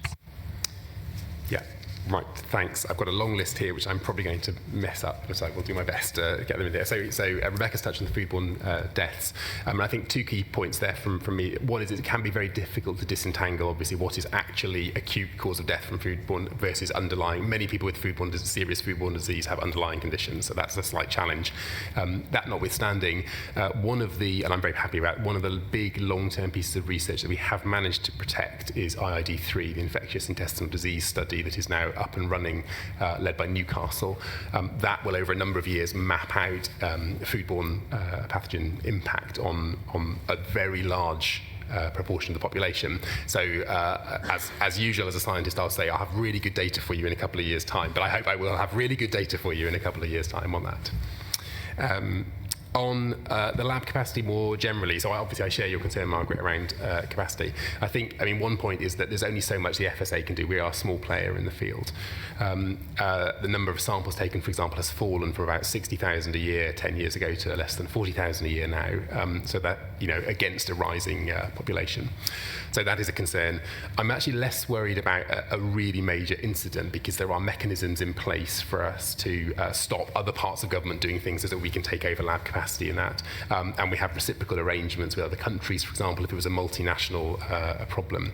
What is more concerning is a problem that was a major one for us, but not a major one for other people. And that may be, for example, around food authenticity rather than food safety, where it might be more difficult to trigger those mechanisms. And ultimately, it comes down to a question of how much do you invest in prevention of something that may never happen, and I think that is a big question. I agree entirely that collaborative approach is the way to go, and the point that several of you raised around, this is not something we can fix on our own is key. I would, in a very positive way, say that, actions around things like the COVID inquiry, ongoing biosecurity strategy, and a broader interest at cross-government level in how you prepare for pandemics, but also local outbreaks is very good news in terms of getting the right politics in the right place. Getting the budget is another challenge. It comes to the point about preparing now, Fiona's point about preparing now for finances, which I think is absolutely critical. In fact, we've had our first meeting discussing things like the spending review that will ultimately come, and a clear ambition across CSAs to coordinate as much as possible. The challenge, as ever, of course, is that, you know, we as scientists can sit around a table and say something like we all need a coordinated approach to X, but ultimately this comes down to departmental budgets, and you have to persuade departments that they will give up a little bit in order to do something for another department. I think for us as an organisation, a really key measure here is the non-governmental sector. There is the opportunity for us to work, or I should say non-government department sector, so things like UKRI funding. If we end up reassociating with Horizon, and this comes partly to Justin's comment on Europe, there is a big opportunity for international R&D collaboration, I think, and we, because of our very strong science base, are very well placed to take part in that. That brings me to sort of Justin's comment, I think, on research funding generally. So Salient, yes, Justin, ESRC is in the lead there. And I think, as Peter mentioned, it is currently England only. I think we would certainly, as a partner, be very interested in opportunities to collaborate much more widely and to expand that network. The project itself is relatively tightly ring-fenced, but I think the big outcome of these research things is what it spawns, not what you do within the package.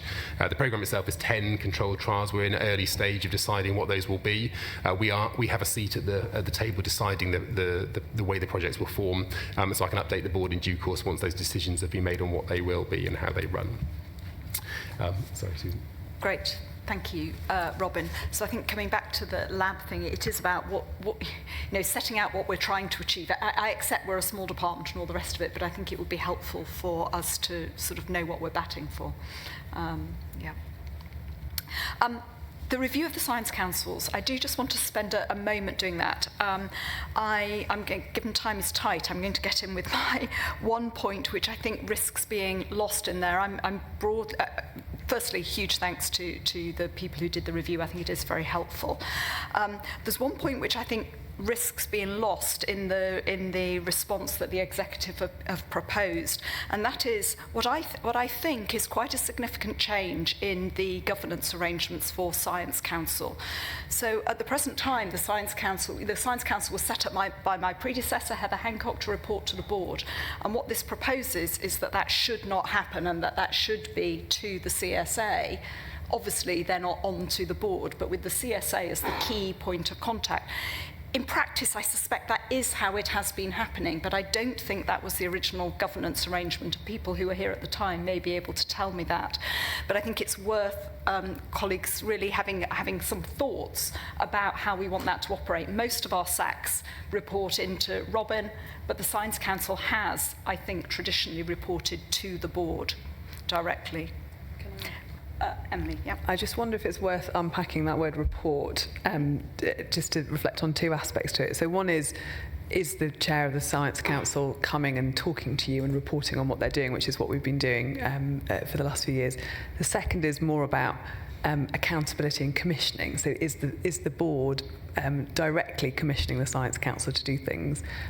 I think what the proposition is that the executive and the CSA will be doing more of that commissioning. So it's just worth thinking about those two things. I think that's exactly the case, but the point is that is not how it was set up. It was set up for the board to commission the Science Council to do things in a much more direct way. And the question is whether we want to hold on to that, in which case we need to enact it, bring it to life, because we haven't really been doing, or are we content to let this become very much as another of our scientific advisory committees?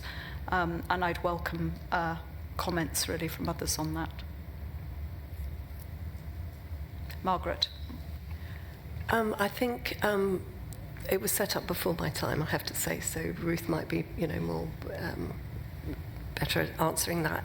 But where I have seen it work is where we've suddenly realised that we needed some urgent scientific work. I mean, I think of the allergen things, and where at a board meeting it's then suggested actually this is a perfect one to pass through the CSA and get that commissioned, and then you step in and make sure that the remit is correct, and obviously with you, Susan, as a scientist too, you'd be involved in that and getting the right sort of research done by the right people. So we want something done. So I think it's quite good to have, I think a lot of it doesn't really matter, it'll go both ways, but I always think it's good to have the fallback of the board saying, yes, we agree with that. The only other thing that I slightly worried about is, do we want, and in a way it's saying the same thing, do we want the Science Councils, one of the suggestions was that they become a little bit more operational, that they spend less time doing these really big in-depth reports, which over the years I think have been incredibly valuable. I totally agree with you, and I think we need to, I would prefer not to see that capacity lost. Well, especially at a time when we've just been hearing from Robin that within the FSA it's quite difficult to do that longer-term thinking. Ruth, do you have any historical, institutional memory for us? Well, my sense is it's really important that the work that the Science Council does is driven by the priorities of the FSA. Now, on a day-to-day basis, that's perfectly reasonable for the Chief Scientific Advisor to be that conduit and support their work. I think in the annual planning of that, and indeed if short-term issues arise, I think there's a role for the Chair to influence that in some way and have a role in looking at whether it needs reprioritising or whatever it might be. I think this report's saying that it's broadly keep the annual report to the board, so the board will see the product of that work. But I think the additional thing it's saying is that the chair of the Science Council could actually approach you specifically and request a meeting. Now, the question for me is, I thought it was probably more regular than that. So that probably is the bit that's slightly different maybe, is that the chair probably had a routine access, and this is more on demand, if you like. And I guess that's one for you to test out as to whether that works in practice. But otherwise, I think it's not that dissimilar, I don't think, was my sense, but I may be misreading it.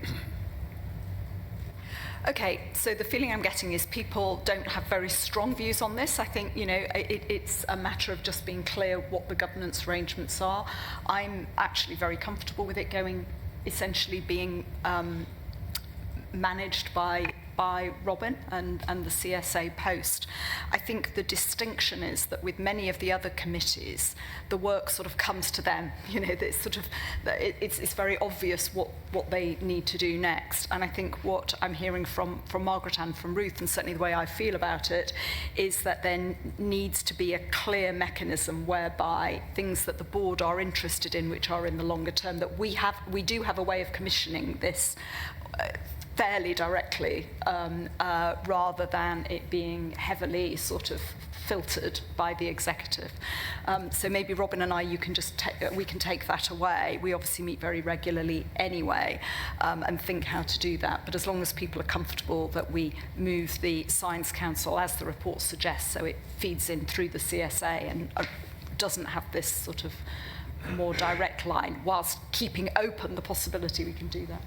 I mean, I meet with the chairs of all the SACs, regularly anyway. I think that's the point. This report is keeping that line open. Yeah. So you can have direct conversations, and that's expected. Yeah.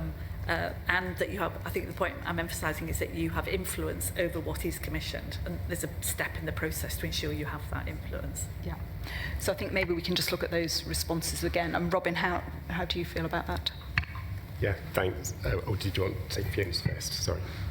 Oh, Fiona. Thank you, Susan.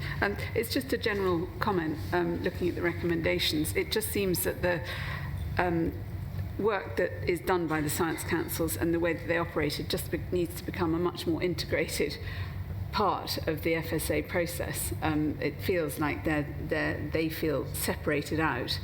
And I think there's a job to be done by the executive to do that, working with you. That then enables governance through the strategic process that we have to manage as a board.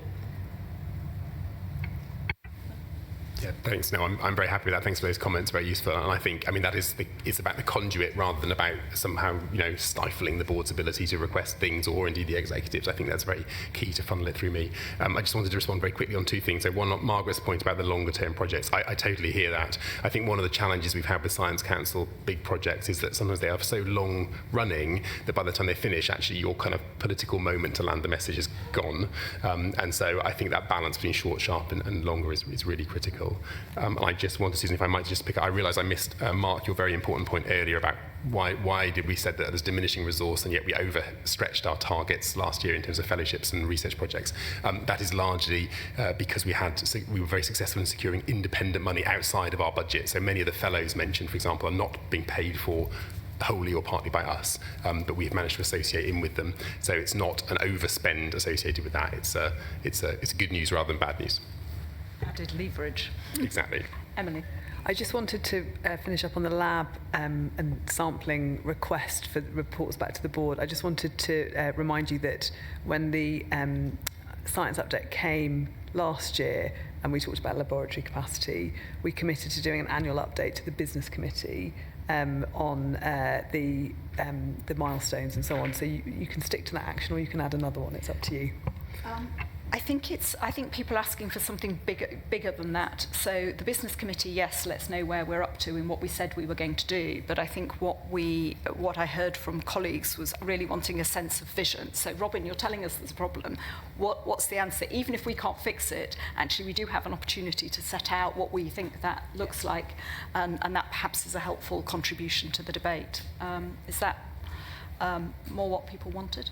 Yes, I think the paper we got was about the actual practical, tactical issues that needed to stabilise the current situation, slightly improve what we have, and look at sort of sustainability issues, workforce and capacity like that. I think what the report's leading us towards is saying, actually, there's a more strategic ambition here, which is cross-government. It's not just us. And can we use this moment in time, given what we've learned about the importance of testing across a whole range of issues, to set out what that real ambition would look like for UK infrastructure in that context. That's I think probably that would help us then with the cross-government debates about what we're trying to do here. Very good. We've taken much more time than I anticipated on that, but it's been a really rich discussion. So thank you very much to colleagues for that. Huge thanks, Robin.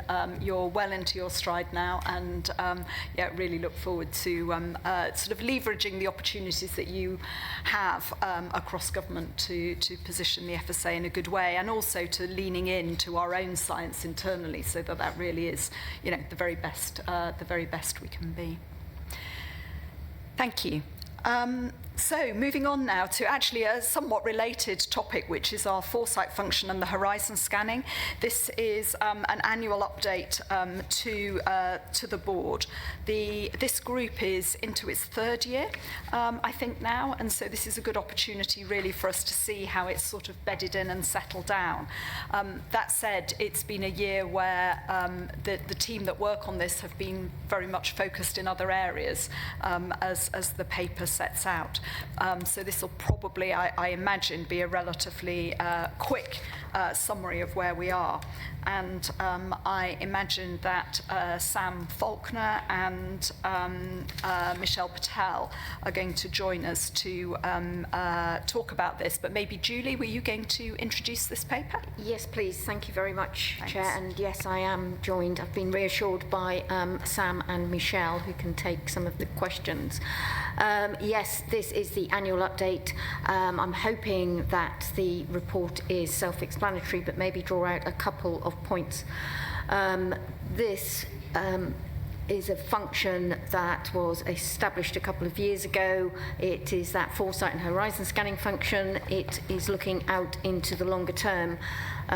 But we've realised as we've started to provide this function and also started to use its insights that it's been particularly useful in the last few years, that have been particularly volatile, I might say. So being able to just see some of those changes as they come towards us has been hugely useful.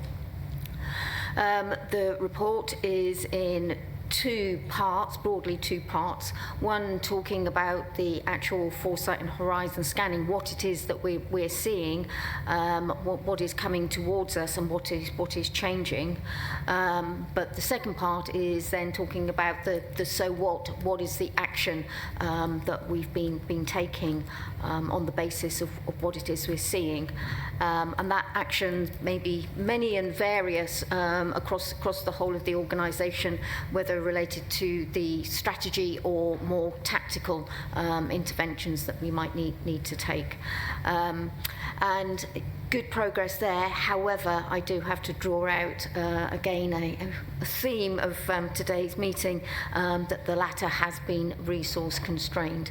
So that brief introduction from me, but we're very happy to take any questions. Thank you. Thank you. Maybe I can just kick off with this, I guess, very much on the back of the previous paper. It was really good to see the full list of publications coming out from last year and those to come. I know they come during the course of the year, but it was helpful to have that collated list. I guess it would be very helpful for me to hear a little bit about how you think about the distinction between those reports that are being, if you like, done or commissioned by the Horizon Scanning team and those that are being done by Science Council, and I guess what has been the philosophy so far, but more importantly, how do you envisage that going forward in the future?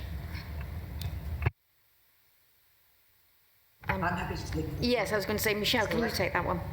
Sure, yes, and good morning, everybody. So we work very closely with the Science Council and particularly on this programme of work to make sure that we're not duplicating anything that they have been set to do. They get sight in draft of all of our reports and the opportunity to discuss them, and we look to them not necessarily for an assurance capacity, but to help align our programme with some of the things that they are looking at. The difference predominantly is in pace. So some of the Science Council pieces take a very long time. They're very big and in depth. Quite a lot of the things that we've been able to commission have been able to be delivered between, within sort of 3 or 4 months. And they tend to be along the lines of more of a rapid evidence review of what's already out there, or drawing on some of our academic networks to pull together briefing.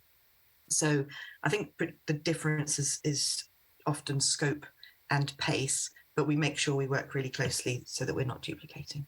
But Michelle, going forward, if we've been talking about the Science Council reports having a less broad scope and being at faster pace, what I'm interested in is how then do you strategically decide which goes where, because the two have just come much closer together. It's the strategy I'm interested in rather than the operational delivery of it. I think Robin was going to come in, I think.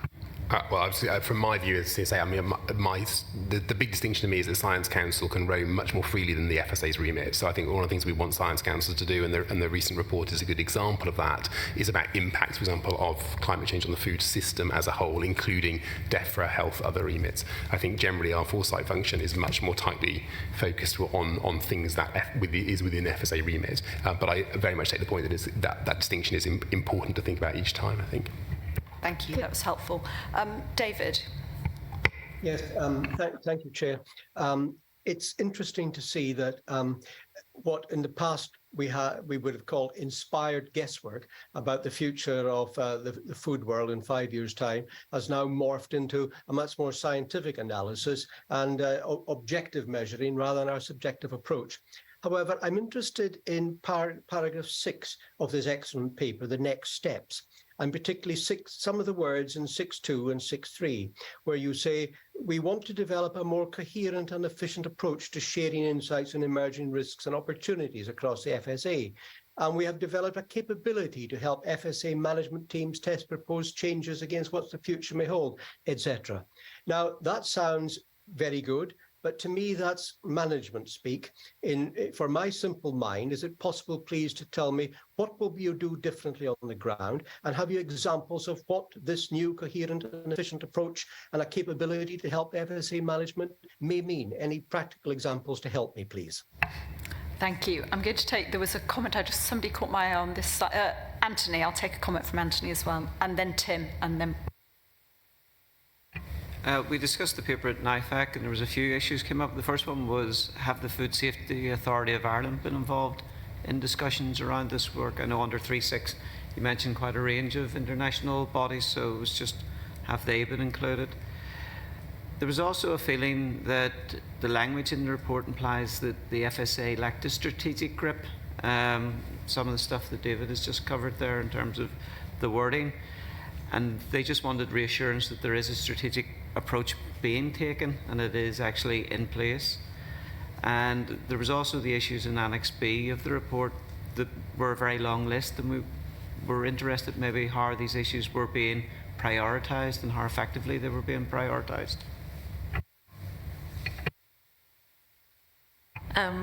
Well, as I've been here and seen the evolution of this process, my questions when we first started getting these reports was, and so what? What have we done with it? And it's really reassuring to see how the work has developed, and we are getting closer to actually doing things with the findings that we've got. So thank you, Michelle and the team, for really trying to develop and hone this approach.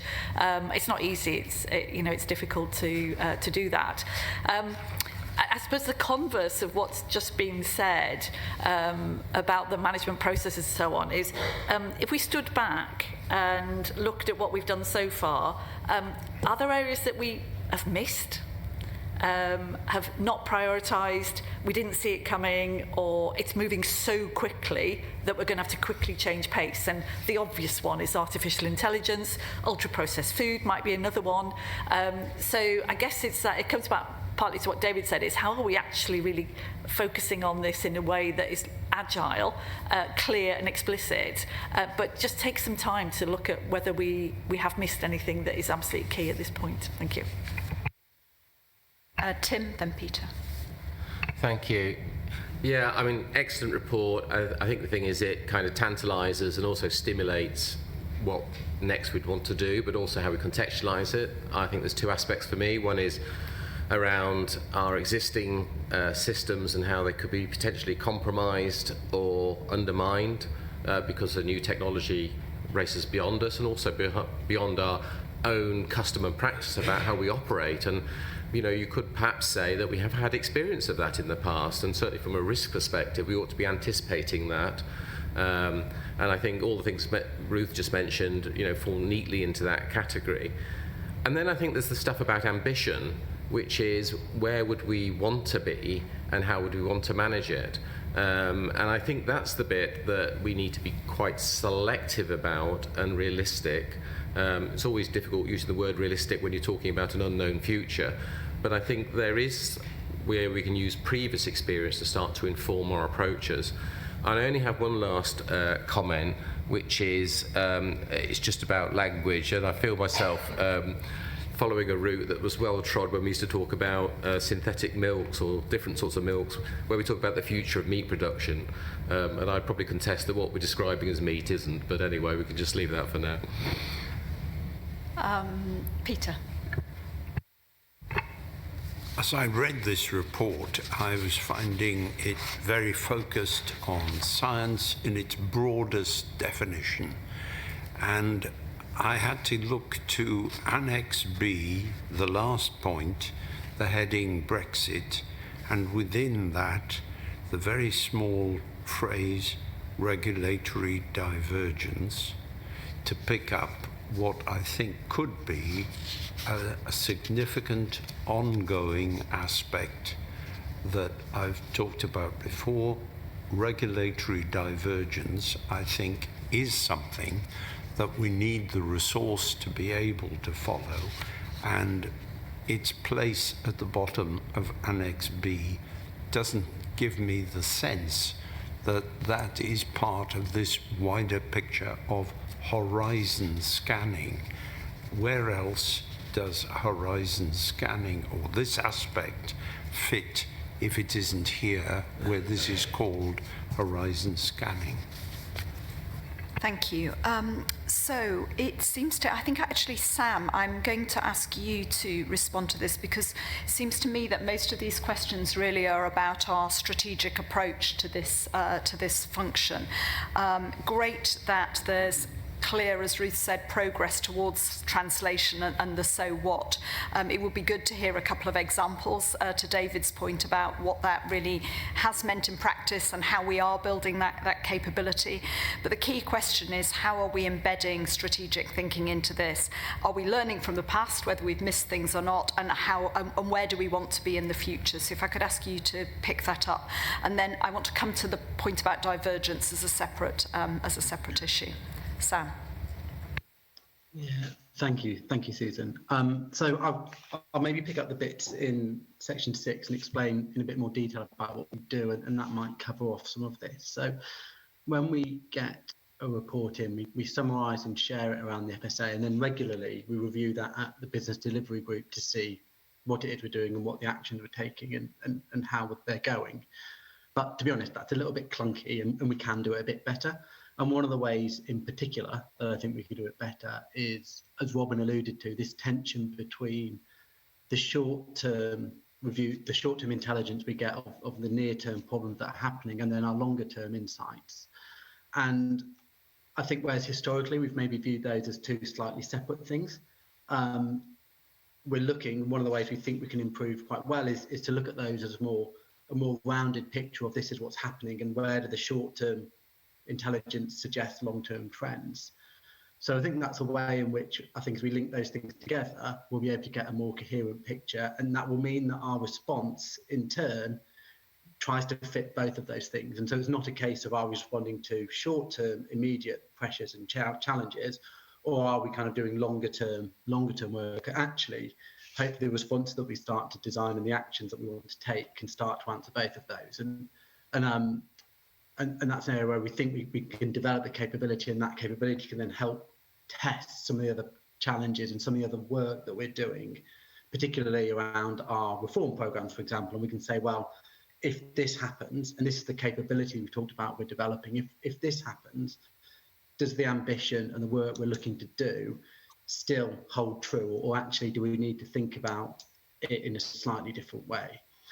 To Ruth's point about what have we missed, I guess I think there's nothing immediate I would say we've missed. There's some things that to my mind have maybe moved a bit more quickly than we thought they would, and there's other things that have moved more slowly. So our last strategic assessment was still talking about, as we've discussed with the board, things like 4D printing and alternative proteins as being closer, and yet this strategic assessment still has them being reasonably 3 to 5 years away, so maybe haven't moved as quickly as we thought. And then our last assessment that we did work off the back of, particularly around household food insecurity, I think we spotted that as a coming issue and a challenge and a trend that was happening. But actually, because of the events that happened in and around the economy and the war in Ukraine, actually that moved more quickly and was worse than maybe we'd anticipated before.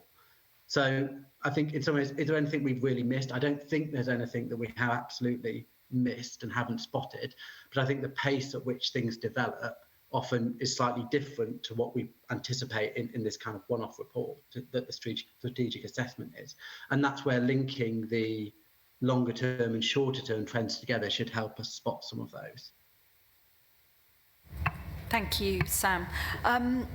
I'm very conscious of time, but I just want to pick up on this point of regulatory divergence, because in a way that's not so much foresight as the here and now. This is what we're living with.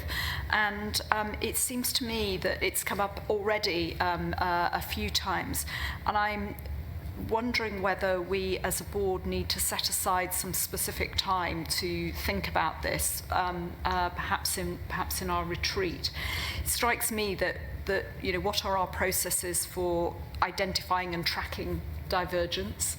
How are we managing it? Do we have some principles about how we're managing it, and how are we either mitigating the consequences, or let's face it, it may be an opportunity to exploit some of the opportunities that people doing slightly different things brings. But it's just going through my head that then it may be something that it would be worth the board taking outside of these formal meetings, but perhaps having a bit more thought about. Yeah.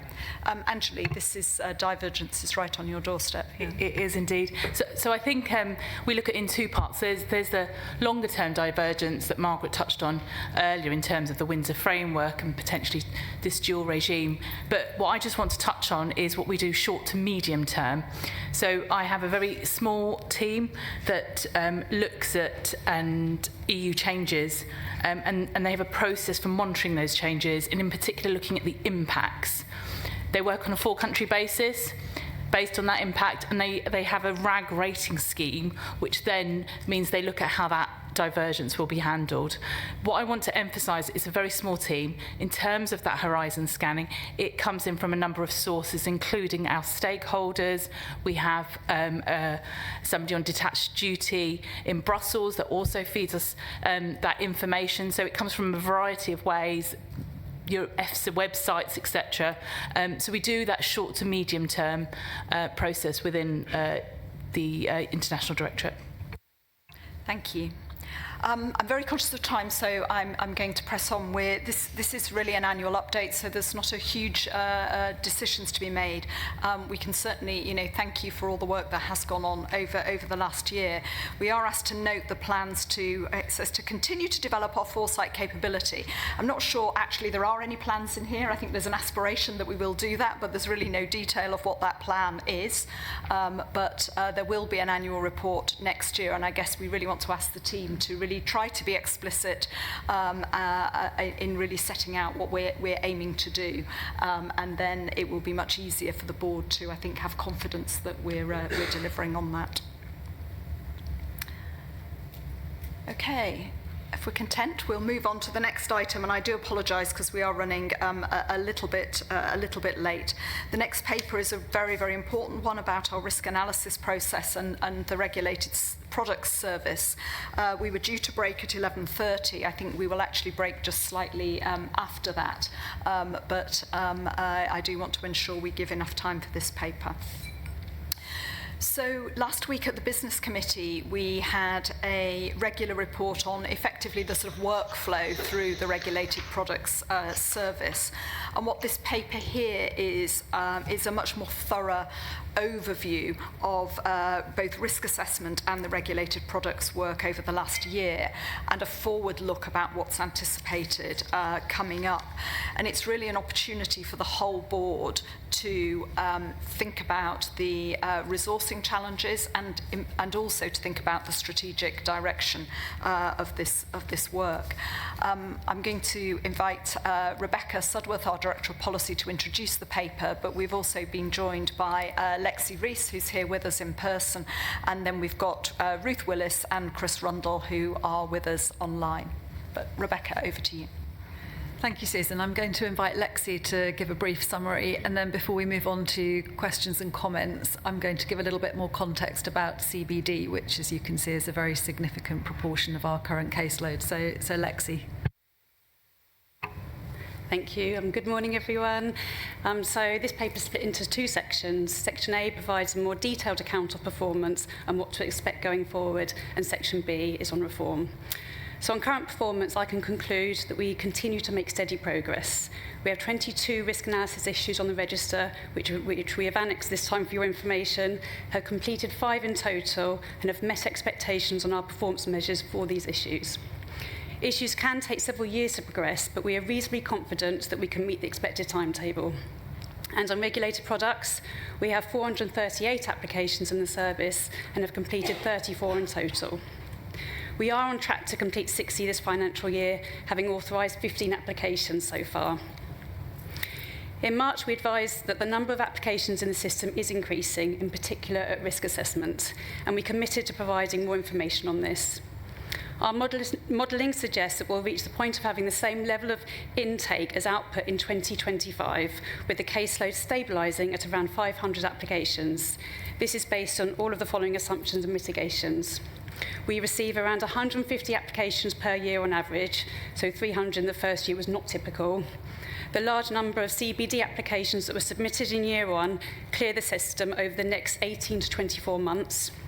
We continue to make good progress authorising our routine applications. We achieve and maintain planned levels of resourcing, and we introduce planned service improvements which reduce workload and increase efficiency, including the new case management system, which I'm delighted to report was launched yesterday, and making appropriate use of other regulators' risk assessments. However, it's important to note the associated risk to delivery, the competing priorities and pressures on FSA resources, an unexpected surge in applications, and ongoing issues relating to retained EU law. We have provided a more comprehensive list of mitigations to manage these risks at Annex C. And whilst continuous improvement and recruiting will go some way in addressing this, we need something more radical to bring the step change required for strategic reform, which brings me on to section B. So current capacity is focused on developing a new regime for precision-bred food and feed. Nonetheless, we're using limited capacity to lay the foundation for potential fundamental reform in the future, should additional resource become available. In the medium term, we aim to be ambitious in using the opportunity to reform retained EU law regulations by 2026 to streamline the application process, speed up authorisations and make the process easier to navigate. The ideas we are exploring include a common authorisation procedure that will consolidate the process set out in legislation and create a standardised system with a single front door, streamline the legislative process, which in the UK adds 3 to 6 months to the authorisation timeline, consolidate registers of regulated products published on the FSA website. And work has also progressed on the review of the Novel Foods Framework, and I'm pleased to report that the summary of findings was published earlier this month. We're considering the reform options that would be the best fit for the GB market. However, more fundamental reform would require additional funding and resource to pursue, depending on the appetite for change, and would like to engage the board on this further.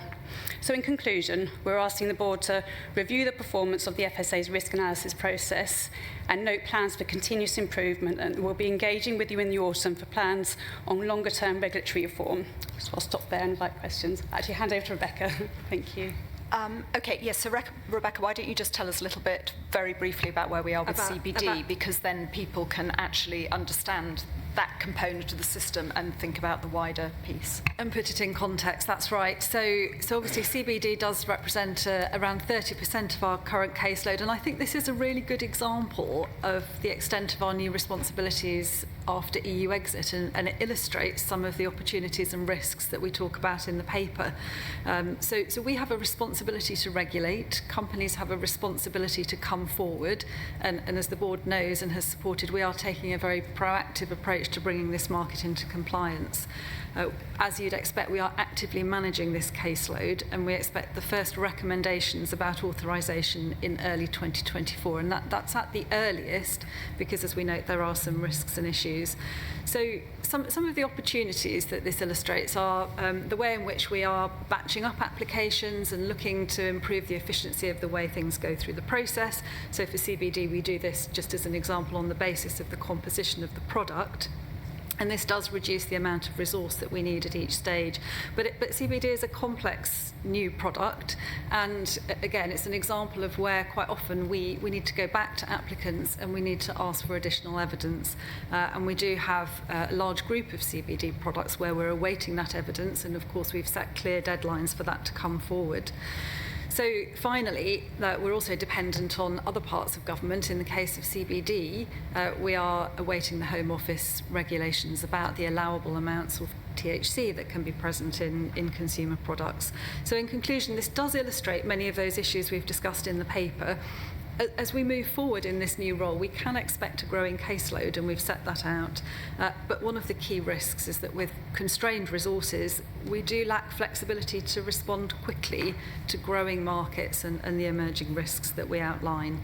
So thank you, Susan, and I'll hand back now for questions and comments from board members. I'm conscious, Rebecca, there was a very specific question to the board around the authorisation of the CBD products, and in particular about, I think the question was why identical validated CBD cannot be applied across different foods. It might be helpful just to explain that to people, because that would seem to ease up the process. Yes, I don't know if Lexi or Chris would like to come in, or perhaps Ruth, because I feel we need to clarify. I don't quite understand the point of the question. But I think it's a technical question about how the risk let's take that offline then and do a written response. But just to note that there is a high level of interest from stakeholders there is, and how we will approach this answer process. the question in writing. Yeah. Okay, so let me open this paper up to colleagues. I mean, as we've heard, the expected number of applications to this service is going to continue to grow for the next 2 years. That is quite a long period of time in which we're carrying quite a substantial risk. And, it is, I think, that is going to be the earliest that the exec expects input to equate to output. Firstly, do we agree with do we agree that that's plausible or not? Secondly, are we content with the level of risk we're carrying, and confident in the plans to mitigate the immediate risks, or is there more we need to do? Is this plan sufficient to deal with the problem in front of us right now? And then I think as a separate issue, there is the more detailed plans for future reform. And I don't think we're going to have time to get into that now. We'll talk about that in the autumn. But what I would welcome is comments, any early comments that might shape the general thinking. You know, how up are we for a radical overhaul of this? You know, other countries, as we saw in the Deloitte's report, do this very differently. So I'd welcome not detailed comments on the longer term picture, but a general steer about how radical we want the executive to be in their thinking and in the options that they bring forward. But let's start with the current situation and comments in relation to where we are right now. Fiona, were you trying to catch my eye on this? Yes, I think my main comment on this paper, which is really thorough, and congratulations, you have made so much progress with the whole system. You know, it's really moving at pace and it's beginning to bed down as a very significant national service. But I think that we keep hearing the risks being flagged. And my main concern is that we're not working out a way of dealing with those risks. Businesses can't go anywhere else to get their products approved. We are the regulator for this. We have to make sure it's correctly resourced. So is there some kind of pipeline mapping that you can do? I mean, you've looked at numbers likely to come through the system, but what types of products might be coming through? What are businesses saying they want to bring to us? What kind of regulatory skills and science do we need to have in order to have an efficient delivery process so that we can either assist or not these products to get into market? And that's also bearing in mind that businesses are always very bullish about their timelines. You know, they're very ambitious about when they're going to get stuff ready, but often they're not quite as quick as they say they're going to be. So I just think I have this real overriding concern that if we're not comfortable that about the risks of not being able to cope, then businesses aren't going to be confident in us being able to provide the service that they need. Thank you. Any more comments on that, Hayley? Thank you, and thank you again. I agree. I think putting together such an honest and candid paper about the challenges isn't easy, and I think it's you sort of really held a mirror up to this shared challenge that we have, and I really appreciate the detail on that. I agree with Fiona as well. I think there's a huge amount of interest and therefore scrutiny from a wide range of industry on this, so we can't afford to sort of get it wrong. I sort of put my comments into different buckets. So on risk analysis, just to explore some of the points that are in the paper in a bit more detail. I understand the spectrum of time that risk analysis will take, and I guess the several years is a worst case scenario, and that's if you have to go outside for externals. But what happens if we don't have that luxury of several years, and kind of what's the price of that? So I wondered if we could prioritise differently, whether we could look at sharing analyses, risk analysis conducted with others, just focus on the gaps. And on that, I think at the last board meeting we talked about that FSA relationship was getting a little bit warmer, and whether there would be any potential on the risk analysis around that. Just on regulated products, I mean, notwithstanding all of the very valid caveats, that headline figure of 438 versus 34, I think is still a concern for industry who might not appreciate all the caveats, and it just gives the impression of it being a sort of really turgid, difficult system to navigate. But I think it still is a appropriate flag of risk for the board as well. And on that, I think the projections of being able to manage 50 a year up to 120 is really positive. But then if you sort of match that with, by that point, I think 2025 there'll be 500 in the system. The increase in capacity sort of is being matched, and that's notwithstanding another surge in applications from elsewhere. I think the priorities that you've identified of getting up to that 150, so CBD, hopefully that backlog being cleared with some of the mitigations you've included, 6 new assessors in the team, that all sounds good. And then the sort of CMS and other process efficiencies around the committees, tick, tick, tick. I think all of that has to happen. But to Susan's point about, what's this appetite for change and the kind of the fundamentals, for me, the paper describes the more fundamental radical reforms as the kind of we could do, but it would require X, Y, Z. And I would say that as a board, we probably need to lean much more into we need to. It's not an option. I think the radical has to take place. And therefore, by the autumn, when we are going to get into this in more detail, I think we've probably got to put it much more into the box of, OK, so what does it require? What's the modelling? What's the resource? What are we going to need to do to really take this head on? Thank you, Hayley. That's very clear. Mark. Thanks, Susan. And actually, a lot of what I was going to say was what Hayley said. I think I worked out that at the current rate, it would take about 32 years to clear the backlog, which is probably unhelpful, I know, because this is a new service, and actually this report does set out some significant steps in the right direction. But I absolutely agree with Hayley. There is a need to be radical here if we're going to manage to address that kind of level of interest and application going forward. I think there are some suggestions in here, but they are couched in those kind of we'd like to look at, and I understand we're going to see another paper in relation to that, but I think pace is going to be important here if we're going to meet the demand on this service and not be a blocker to the kind of innovation that industry wants to bring into the benefit of consumers. I'm sure colleagues would also be disappointed if in this subject I didn't mention CBD. I remain very concerned about our position with CBD. I note that, again, we're promised another paper. I'm really hoping we'll see that paper before the first recommendations around authorisations are made. I do see there's a reference in here to Home Office limits for THC in food. Those really are aimed at drugs law. They're not really aimed at food safety. So, whilst there may be some read across, it is, I think, just THC and not the other cannabinoids which are found in these products. But also there's an issue around consumption. So one of the things that's been found, for example, is CBD-based drinks. In the summer, people tend to drink a lot of them. Drinks that contain a very small amount of THC could push people over a safe limit in terms of operating machinery, driving, and all that kind of thing. And I have spoken to a member of the public who lost his job as a result of drugs testing, having eaten CBD products.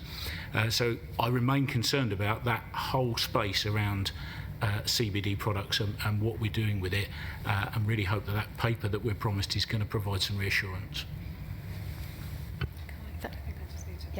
Sorry, I just want to come in on one thing, which is about the timing of reforms, because I'm worried that Hayley and Mark might be thinking that the sorts of reforms that we're describing in the latter part of the paper might be something that could fix things in the next 2 years. It's just, we're not going to be able to do it by then. It will need legislation, and we'll need to do a big consultation on it as well. So I just want to really temper your expectations there, that we've got two halves here. We've got a set of things right now that we can do, which we've set out in terms of continuous improvement and some of the things around giving our risk assessors more responsibility and doing less for the committees and so on.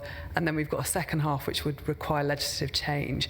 So that's the point. I just want to make sure it was understood. I think that's clear. I think that's clear.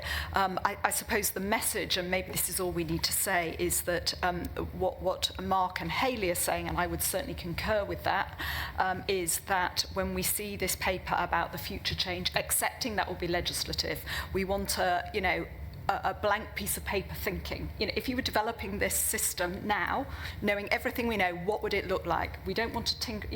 There may be an option you put to us, which is an evolution option, but I think we're also absolutely up for hearing what is the radical thinking about how you approach regulated products in the longer term. So that's is that, I'm seeing lots of nods around the table. That's what we're looking for in the autumn.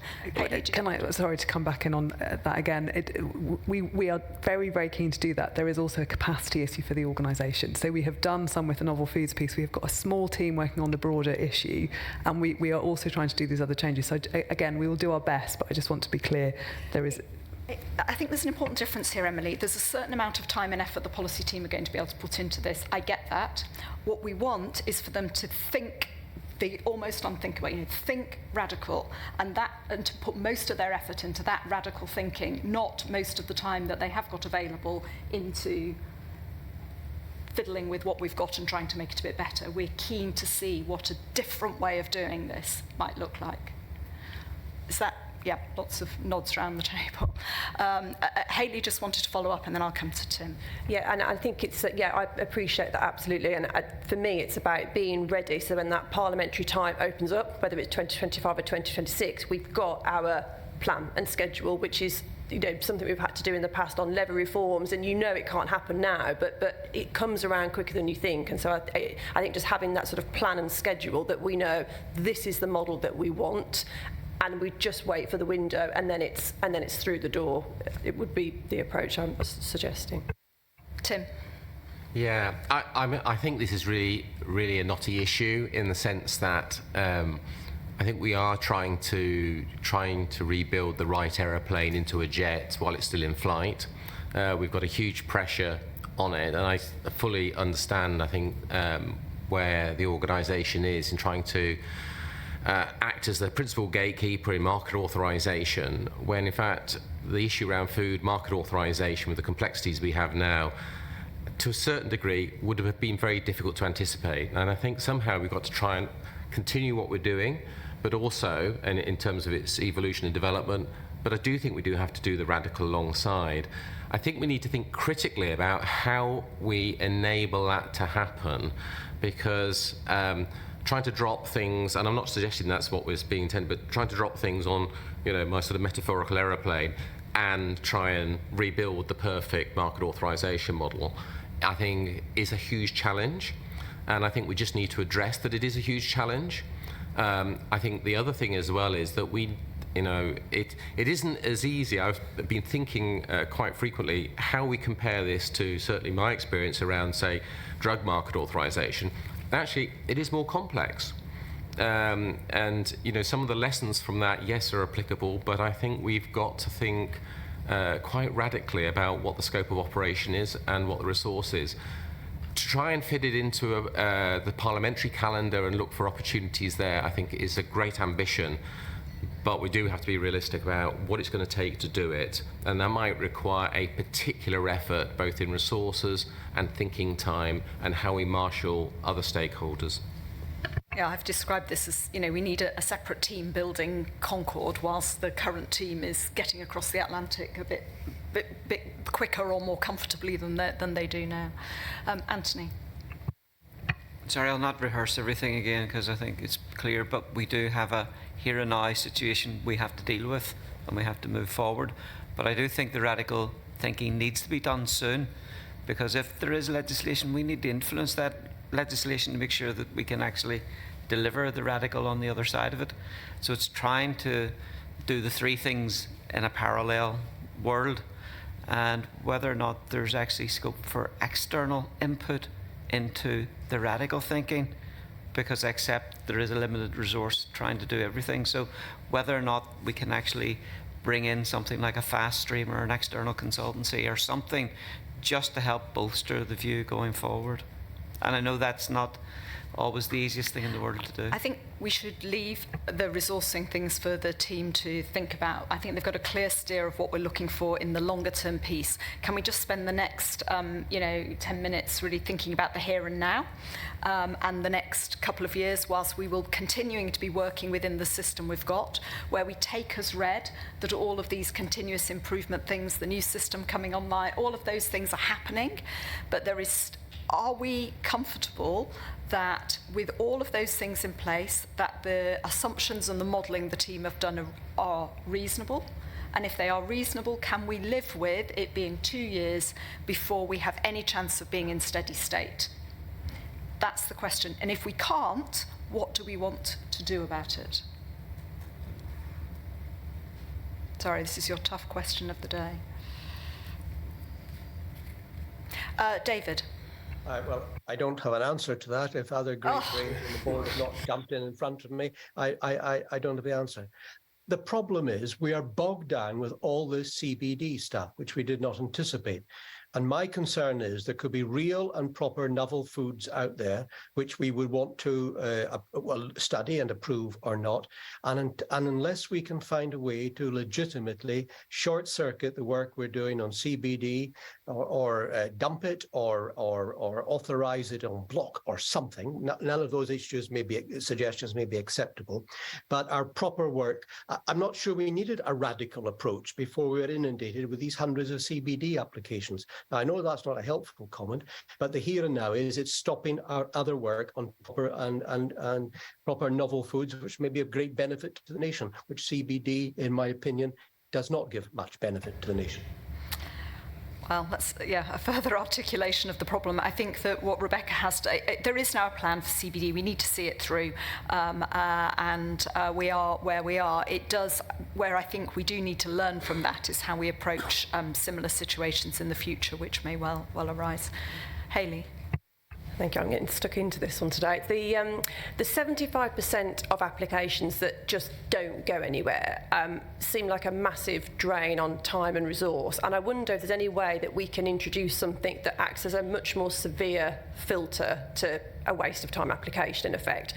So I think this concept of charging is part of the fundamental reform because it could address the resource and the funding issue, but it could also act as a bit of a gateway for, let's take this process seriously because your time application is being charged for. Lexi, I think your new system is going to help that a bit, I think. It is indeed, yeah. I feel like a bit of a broken record. Every time I come to board, I talk about the new case management system, but it is launched now, it's live, and that will hopefully sift out all those incomplete applications because it'll provide better guidance up front. So, no, please, it's fine, but, we do have high hopes for that and provide guidance along the way. So you're absolutely right, there is resource that's invested in that. They're doing those initial checks, and as they progress, but, it will stop those coming through, or certainly the majority of them, so we'll hopefully be in a better position going forward. Could I ask, if completely hypothetically, if we were to think of going down a charging model, and there's obviously masses of considerations behind that, is that something we would just be able to do, or would that require any sort of legislative change? So that would require legislative change. There are some aspects of the process that we're able to charge for, some limited aspects already, some laboratory work, for example. We do know that other countries do have a paid-for track in their regulated products service, so that's one way to approach it, but it's something that we're keen to explore as part of that longer-term, more radical reform. Thank you. I'm not seeing any, people are remarkably quiet on this, and what I'm going to interpret from that, and then you can tell me whether I've got this right or not, is that people absolutely accept this is a very difficult situation, that we appreciate hugely the clarity that the team have brought to this in making it clear to us what we're up against. We see and recognise the mitigations and the things you're trying to do to put this right. We absolutely support and endorse all of those. And I'm not seeing or hearing any other brilliant suggestions. So I think the feeling is that we need to press on as we are, support you as much as we can. I think we need to discuss separately how we can progress the radical thinking without it distracting this team from getting on with the job in front of them. This does come to business committee each quarter where we can see the flow through the system. So I think we will look at this closely again in September and see whether we're seeing the pickup in authorize, whether we're following the timeline predicted. And the paper on the more radical reform will come to, I think it's the December or anyway, a future meeting. We'll continue to discuss the more radical reform. I think, is that a reasonable summary of where we are? Do people want to add to that at all, Ruth? Absolutely summarise it. Real big challenge for the organisation to see this through. The only thing I was going to put into the mix maybe is to do a bit of a lessons learned around CBD. I know the team are heavily involved in it now, maybe not the exact right timing, but there's something about not just the internal processes, but the whole approach we've taken to CBD. I remain concerned. There are products, thousands of products out there. So the bit about the internal risk assessment is a small piece of the wider regulatory landscape. This won't be the only product that we're faced with. And so I think there's some regulatory lessons that we also need to think. Now, I realise maybe today in this immediately is not the time, but I do think we need to stand back and look at this because we're going to be faced with these issues again. Is that something, Ruth, that you're thinking that ARAC should look at, or...? Yeah, I think ARAC would... Sorry, Tim. I think ARAC would be a good place, a bit of a deep dive, or... I don't know. I think there's something is needed, and ARAC may be the right place to do it, but I'll leave that to Tim. Tim? Yeah, I'm conscious of the time as well, but I think there's a couple of things, and it's just respond to your challenge about where to go next. I mean, I think what we've got in train is a process that we haven't seen how effective it's yet going to be, but promises well, and we should be evaluating that. So that's one thing, and we should review that and provide whatever support and opportunity there is for the team, but also for the process. That's one thing. The radical thing, and I know we want to kind of slightly offshore that a bit at the moment, but I do think this is a gaping opportunity for us to think about how we modernise food market authorisation. And I think we ought to see that as a positive challenge and think about it specifically as that piece of work to do, rather than, oh my God, how do we sort out this issue? There's probably a future sort of brighter horizon. But actually, let's start modelling that horizon in terms of modernising the function, because we are in a very different place. The future has hit us much quicker than I think we would have anticipated. The breadth of the technological tidal wave is going to hit us, whether I like the meat thing or not. And I think that we need to be much more fleet of foot about how we do it. But if we can do that systematic way, and we could be world class if we really thought about how we managed it from that perspective rather than in a responsive mode. I think that's a really, really helpful and very positive reframing of the opportunity rather than this as a response to a challenge. So I'm going to go with that one. Thanks very, very much indeed, Tim. Okay, so we will pick up the conversations about whether and when it might be appropriate to review the CBD issue in particular, perhaps through ARAC. And I think I won't summarise again the points that I made about where we're up to on this. I suppose what I do just want to finish this section saying is we've really been focusing on the regulated products service, but the risk analysis, the risk assessment that goes into that is not a simple process. There's an army of people with huge in-depth scientific expertise, whether that's about contaminants or radiological concerns or whatever it is, and I really, really thank them for all the work they do on that. And huge thanks to the sort of policy end of the team, because it's always hard working when you feel you're up against a bit of a backlog, and I really thank you for your persistence and your continual search to do things better. I know it probably feels hard when you're trying to make headway, but we really appreciate what you're doing. So good luck with that. We'll look forward to seeing how things develop over the next few months, and I'm excited by the opportunities to modernise the food market authorisation process, and look forward to hearing ideas about that in the autumn. At that point, it seems a very, very, very good moment to call a break, and we'll reconvene again at 10 to 12. Thank you.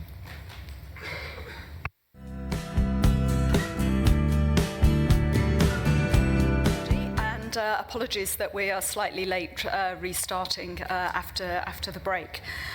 We're moving on now to talk about the update on modernisation in small abattoirs, veterinary supply and so forth, bringing together a number of issues. At the board meeting in December, we took the decision to move our sort of regulatory transformation ambitions in the meat sector and to move on from that because some of the more ambitious things we wanted to do did not look as though they were going to be what stakeholders really were looking for at the present time. And there were risks to international trade. And so we agreed that the future sort of modernisation would move under the ABC programme. And that we would focus on the things that we can do within the existing regulatory framework. When that paper came to the board, there were some questions about what exactly that would mean in practice, what would modernisation look like, and this paper seeks to address that. But it also outlines some of the challenges we face in relation to veterinary resourcing. And we'll use this item to pick up some of the points that Emily made in her introduction about the conversation with the Royal College. So I'm delighted to have Richard Wynne-Davis, who's joined us here at the table, and Richard's Head of Operational Assurance. But I think probably Junior Johnson, who's our Director of Operations, is probably going to introduce this paper. Thanks. And is it good morning? Yes, still good morning. So I want to briefly touch on, before I hand it over to Richard, the scope of the change that we're doing in operations. So really a focus on the here and now. And Richard will touch on the vet capacity, the modernisation and the small abattoirs, but I just want to briefly touch on the other things that we're doing across operations, such as continuous improvement, which is looking at our process changes, about being more effective and efficient. So, for example, there's work that we're doing on improving our officials for manual controls and improving enforcement transparency. There's also work that we're doing in relation to operational policy and changes to our official controls that sit within our remit. And examples of that, we're doing lots of work with industry on the use of CCTV, mobile phones, implants and such forth. And we're also responding, as you know, to a number of reviews that we've undertaken recently, and one of them on the National Food Crime Unit, and one we were doing exercise yesterday on incidents. So in all of these, other thing I wanted to touch on was that we have dependencies on others from inside the agency and outside the agency, and we're also delivering this with a significantly reduced budget. So we're doing this on a fraction, something in the region of 20% of the annual OTP budget that we had previously. So how we manage and prioritise our work is critical, and we have set up and introduced new governance arrangements to do that. And a key part of that going forward will be making sure that we keep the business committee updated on the milestones that we achieve, but also ARAC, ensuring that we've got the right assurance processes in place to actually make sure that we're delivering. So hand over to Richard. Thanks, Junior. I'm going to cover each of the three main focus areas of the paper in a little more depth, and then happy to take comments and questions. Firstly, on resourcing of our OVs, that's our official veterinarians that work in abattoirs to ensure both animal health and welfare and meat hygiene. We're grateful to the Royal College of Veterinary Surgeons for agreeing to allow us to make use of their temporary registration scheme for a further 18 months. That was agreed at a meeting of their council 2 weeks ago. This ensures we can continue to bring in OVs from overseas, which is critical given the lack of interest in abattoir work and broader public health veterinary roles from domestic vets in the UK. This will also allow us to continue work with our service delivery partner, other parts of government and the Royal College to reduce our reliance on the scheme in the longer term through the sorts of strategic initiatives that are outlined in the paper. In the meantime, we're now focusing temporary registration on applicants who have existing level 6 English, as analysis from the last 2 years shows that almost all of those individuals are able to achieve level 7 within the required timeframes, unlike those with level 5 English for whom that is a significantly greater challenge. We'll also, of course, continue to work closely with our service delivery partner to ensure that we're doing all we can to drive the quality and consistency of training and supervision for temporarily registered novice OVs. I think it is important that we remember, though, what a challenging landscape this will continue to be for some years, until the systemic issues facing public health veterinary capacity in the UK are at least partially addressed. Secondly, moving on to data and technology, Susan touched on the decision last December, and they asked for us to come back with more detail on what we are looking at in the modernisation space.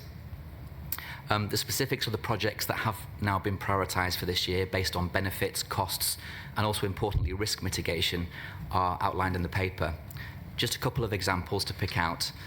The important work that we're undertaking on inspection data interfaces between food businesses and the FSA will deliver improvements to the accuracy and consistency of inspection data, and therefore the value that provides to all stakeholders, including producers. It will tighten the range of data we collect so that we're only collecting what we need, and it will save valuable time spent on manual data entry by our people in plants, estimated at over 5,000 hours a year across the biggest throughput plants. I just need to correct an inaccuracy in the paper in paragraph 4.6 for the record. This work will look to initially address approximately 58% of poultry throughput and 46% of red meat throughput. The 24% figure in the paper relating to poultry is percentage of plants rather than throughput. Apologies for any misunderstandings there. In terms of our processes and services and making them digital, one of our ambitions over the coming years is to move to an online account for meat, dairy and wine food businesses built on our new case management system, where food businesses can log on securely and view all of their FSA-related information, approvals, enforcement information, billing, payments, inspection data, etc. We launched the first of these services last year, digital approvals. The next area we're looking at this year is enforcement. This will enable easier, quicker, more reliable and consistent entry of enforcement data by our OVs, and importantly allow food businesses to be able to view the enforcement data we hold on them, something they've been asking for a number of years now. A feasibility study that's about to start will tell us how quickly this can be built and implemented and at what cost. In addition, we plan to do further work to equip our auditors and inspectors with improved technology and software to help them conduct on-site audits and inspections, capturing their findings digitally, as opposed to spending many valuable hours for each visit manually writing up reports. For audits alone, that could save up to 300 days of non-value-add effort a year. These are stretching ambitions with the resources and funding we have available in operations. Junior touched on that. They may be subject to our securing additional funds as the year progresses, and they're also heavily reliant on FSA's stretched digital and data resources. We will, of course, keep Business Committee and ARAC updated as we progress in terms of costs and, of course, benefits realisation. Lastly, our work on small abattoirs, a sector which we know faces a number of specific economic challenges. Whilst our ability to take a more proportionate approach to the regulation of small abattoirs is very much limited under current legislation, we do, as you know, provide significant discounts on charges for smaller businesses. We're also an active member of the abattoir sector group with other parts of government and industry, and with them we are delivering on a number of specific initiatives to support the sector, such as refreshing and re-embedding local relationships between small abattoirs and FSA and service delivery partner management, reducing the administrative burden of reporting to the FSA through piloting and rolling out new ways of working. And in terms of utilising available flexibilities within legislation, we've recently completed a risk assessment on raising the threshold up to which small abattoirs can benefit from reduced OV attendance and therefore reduced costs under certain circumstances. This risk assessment is now with DEFRA and ready for discussion with the European Commission, whose approval is required before we're able to put this into place. So as Junior said, these are far from the only priorities facing us in operations this year. However, in terms of the modernisation agenda, technology and data, our resourcing strategies and how we move towards a more risk-based proportionate regulation model where we can, these are key areas of focus for the year ahead. Thank you. Great. Thank you very much, Richard. And I'm so delighted that that piece of work on the 5% flexibility has been completed, at least within FSA. So thank you for taking that forward. Tim. Thank you. Yeah, I think this is great. Really applaud the work that's been done and the progress that's been made. As I highlighted earlier, I think this is a range of issues that feel knotty, and I think we've addressed quite a bit of where we need to be. I think there's real opportunities around the small abattoir aspect, not just because to represent a particular sector, but more about that this again is a potential growth area. If we think about the farm to fork journey and the opportunities that presents, particularly around circular economies, local sustainability, and some of the things that Minister Mark Spencer has spoken about, we can see in alignment that this is prospectively an area that could grow. And so earned autonomy approaches, more liberal views about how we address effectively official controls, I think are really welcome. So strongly applaud what's been done. It'd be great to see how we can continue to progress that, and I know that's no small ask, but I think it's a very welcome step forward. Thank you. Margaret. Thank you, Susan, and thank you. I think you're very clear in what the issues are here in the paper before us. I have 3 points to make. The first is thank you to a huge number of people, I think Emily and Susan perhaps as well, in getting this extra 18 months on the temporary scheme, which is clearly necessary for the registration for vets and MHIs. I think probably we'd all have preferred a little bit longer, but on the other hand, 18 months is better than no months, so we are where we are, and as you pointed out, Eric has discussed it in detail. I have a couple of questions. One is, moving on from that, are we or our industry paying for the new digital and the new case management and inspection data systems? Who's paying for that at this stage? And on small abattoirs, I know it's not in our remit strictly, but what is slowing the allocation or the presentation of the grant? And is there anything that we can do to press for that to be speeded up? Thank you. Richard, do you want to... Oh, Fiona, and then... Thank you, Susan. I've just got a small point on the small abattoirs. It'd be helpful if you could just explain why we need EU approval now that we're outside the EU. Do you yet have a sense of how long it might take before we can get that, so that this can be put in place, so that the small abattoirs can get operating, because they've been waiting for many, many years for this to actually be granted through the system. So it's very good news for that part of the sector. But the bigger question is it going to continue to impede us as we go forward? Is it something that has to be covered under the legislative change that you're looking at? Peter and Ruth. Welsh Food Advisory Committee was very focused on the small abattoir sector, which is disproportionately large in Wales, and really welcomed the approach that's been taken, including involvement of Welsh Government officials and so on. At the end of the day, it wasn't that the committee came up with suggestions for improvement. It was that it wanted to emphasize again the importance of that sector, and to say that we are very keen that given the pressures on that sector and the impact of closures of small abattoirs on the rest of the industry around it, that's really the concern, and therefore all that you can do to help the small abattoirs will be especially welcome in Wales. Ruth, and then David, I'll come to you. Thank you. Just briefly, well done on all the work you've done to sort of put detail into the approach. Recognising that there's a lot of digital promise here, and the challenges of implementing digital transformation, aside from the point Margaret made about who's paying for it, I think it's really important that we have an end game in mind, and you talk about the possible impacts, but in terms of implementing these changes, it'd be helpful to have benefits realisation explicitly part of the programme, so that at some point either Business Committee or ARAC can have a look at how much benefit did we get from the digital, because we have to learn from these processes, and it's key, I think, that we make sure we have the end game in sight when we invest in them.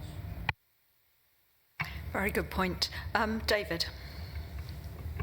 Another excellent paper with issues very clearly set out for consideration. My question is the same as Fiona's, and it relates to the comment in paragraph 5.4 that the 15 small abattoirs would require the official control regulations to be approved by the European Commission. Now, I always understood if any abattoir, no matter what its size, was exporting to Europe, then of course it must comply with EU rules and get permission. But correct me if I'm wrong, if the small abattoirs are only supplying a UK non-export market, surely they don't need a European Commission approval to extend the 5% limit? Thank you. So let's group up. So there's a few comments, general support for what we're trying to do on small abattoirs. There's Fiona's comment, which I think I know the answer to, on the small abattoirs, the 5%, but that relates to David's about where we sit with EU approvals and complying with EU law and so forth. And then I think the other key question is the one that Margaret and Ruth have made around the digital work costs and benefits, and how we'll know it's been worth it. Thank you. I'll start with the small abattoirs then. I think your question, David, and others that we've had come back to this dual regime that we talked about last year. So EU Commission approval is required if we want to export with international trade under these flexibilities.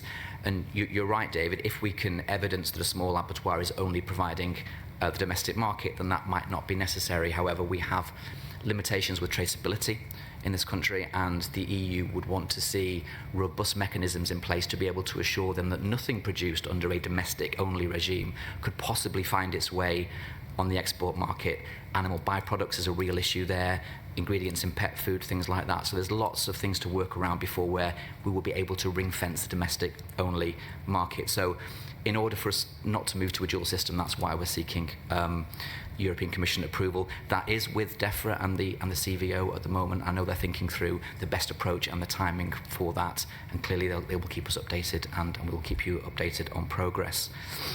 The other thing to mention is that the grant funding scheme that you mentioned, Margaret, is linked to the 5% in that those abattoirs that may qualify for reduced OV attendance under an increased threshold have to have certain things in place, things like sufficient chilling facilities or sufficient lairage facilities.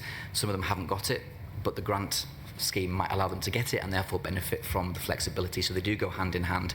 Again, the grant funding scheme is very much in DEFRA's hands. We are part of discussions with them on what that might look like, talking to industry about the sort of things that they would want to invest in, and those conversations are happening at the moment. I think the fund is there. It just needs to be specified and then put into place. On who pays for the digital work that we're doing, all of the projects I've talked about are around improving FSA's infrastructure and FSA's technology, so it is us that would need to pay for it. Benefits, absolutely right, Ruth. We have a new change control board in place and governance around the projects. We will be tracking benefits very closely once we've got a really clear idea of what they are going to be around some of these things. And Ruth's comment really about how we will know that these things have made a difference. Where's the evaluation in this? That will be through the benefits realisation tracking that we'll put in place as part of our governance. So we'll be able to come back in 12 months' time and say, this is what we delivered and this is how much we have, for example, saved in terms of efficiency. So we think that's going to come back to, where's that going to go? To come to the business committee? Yeah. That was our thinking. And that's already planned in, is it?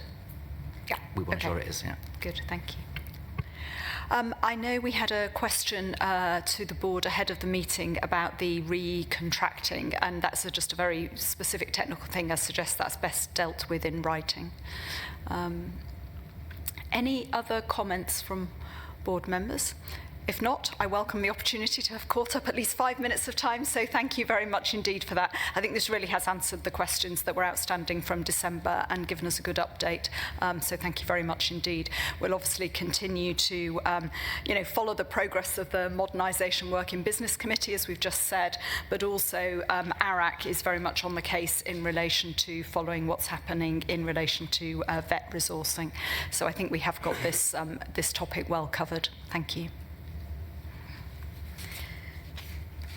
Okay, so we're moving now on to the next item on our agenda, which is the review of the food advisory committees. So when we had the board effectiveness review there, and then our annual governance report last December, we agreed that it would be timely to have a look at the workings of the food advisory committees, and I tasked a small group to really think about how we can improve the impact, maximise their value to the FSA. Anthony and Peter have really been leading for the board on this, working very closely with Anjali as Director of UK and International Affairs. There is a paper which really sets out their recommendations, and if I could ask Anthony just to sort of point us towards the key issues and then welcome comments from colleagues. Thank you, Chair. As you know, the Food Advisory Committees, or FACs as they're commonly referred to, were established in statute under Section 5 of the Food Standards Act 1999 for the purpose of giving advice or information to the agency on matters connected with its functions, particularly in relation to matters affecting or relating to Wales and Northern Ireland. There have been various reviews of the role, effectiveness and efficiency of the FACs over the years, and with the last formal review being carried out in 2018. Most of the recommendations from the review have now been incorporated into the operation of the FACs, and an overview of those recommendations and implementation can be found in the Annex B to the paper. However, as you say, you requested us to go away and have a look and see what we could do. So this paper outlines the background to the work and its 7 recommendations that have resulted from it. I won't run through the entire report, but I would like to take a few minutes to highlight the key recommendations before taking any questions that anyone may have. Recommendations 1 to 4 essentially aimed at improving the effectiveness of our meetings and include the FACs identifying questions that they could and would like the chairs to raise at the FSA board meetings, a greater focus on country-specific advice, greater shareholder engagement, and the developing of a public profile for the FACs within their own jurisdictions. Recommendation 5 and 6 are put forward as a way of ensuring a more effective use of FACs members' time, and by tasking the members with leading sessions on specific topic areas, facilitating wider discussion, whilst also encouraging them to attend non-FSA related events, with the remit of coming back and providing members with feedback and learning to those committees. The final recommendation suggests an approach to potential longer-term changes that might be looked at once the shorter-term recommendations have been implemented. This will involve approaching ministers in Wales and Northern Ireland to discuss issues such as members' terms and conditions and constitution of the FACs themselves. In conclusion, we all recognise that when working effectively, the FACs are a valuable asset for the board, providing country-specific advice that is based on intelligence gathered from regional networks and a sound understanding of the landscape within the jurisdictions. I would ask the board to note the progress and discussions that have been held to date and agree the proposed next steps in the implementation plan. And again, my thanks to Peter, Anjali, Andy and Nathan for their help and input. Thank you very much indeed, and my thanks to you and to Peter for the work that's gone into this. So, you know, the FACs are doing a really useful job. We hear their contributions at every board meeting, and I really do want to emphasise this is an opportunity of how we can learn more. One of the things that always strikes me, and you know, here in Northern Ireland over the last few days and previously in Cardiff, is when we have board meetings elsewhere, you get a real feel for what's happening in that local area. We have an opportunity to meet stakeholders, and you hear just a slightly different tone, a slightly different emphasis, and I think that's what I really want to strengthen, how we get that in on a much more continuous, ongoing basis, and I think many of these recommendations will help us to do that. The other issue that really struck me when I read this, and is one we will need to pick up with ministers in the devolved countries, is about the time commitment of members. It seems rather astonishing, I have to say, to me, that our FAC members are appointed for more days than our board members, and I think we probably do need to look at that again. But nonetheless, whatever the time commitment, we need to maximise the value that we get from it. I'd welcome comments from others and any particular suggestions. Sure. Peter. The Welsh Food Advisory Committee looked at this. Obviously, I'd been involved in its preparation, but the committee looked at it last week, and what I want to say really is what the committee was featuring. And if one looks at the recommendations, the first was about the board paper review, our routine meetings prior to the board looking at these papers. And the committee was talking about could there be a greater steer from the board as to what you're wanting. And I gave a little bit of thought afterwards, and it seemed to me there were two things that might be changed. The first is, within the paper, if there were a paragraph about Wales, a paragraph about Northern Ireland, could be very brief, could be condensed, but if it just highlighted what was specific to that particular nation, would be helpful. And in the other way, as it were, if when the advisory committees are meeting, the person who is going to come along and make a presentation of the board paper was to send a note in advance for the members of the committee as to where they would welcome an input from the advisory committee. And there may be things where it would be a jog to the committee to focus on a particular aspect. There is a tendency, and especially when we're getting reports to note that are reporting the latest update, there's a tendency to sort of go through the main issues of the report and not to see quite where we could contribute most value. So help the advisory committees in that kind of way.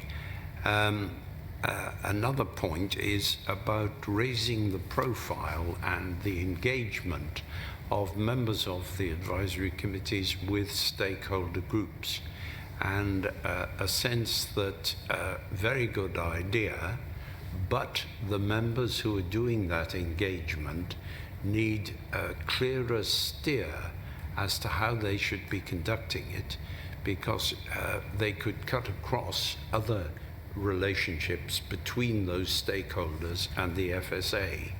So a clarity required there about that relationship. Another point that was made was that visits are made by the advisory committees, and I think perhaps the suggestions of the members of the board who are in Wales or Northern Ireland,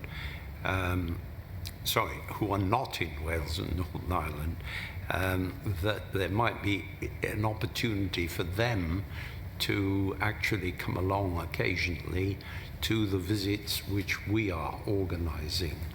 It would give a little picture of that there are some differences around the place.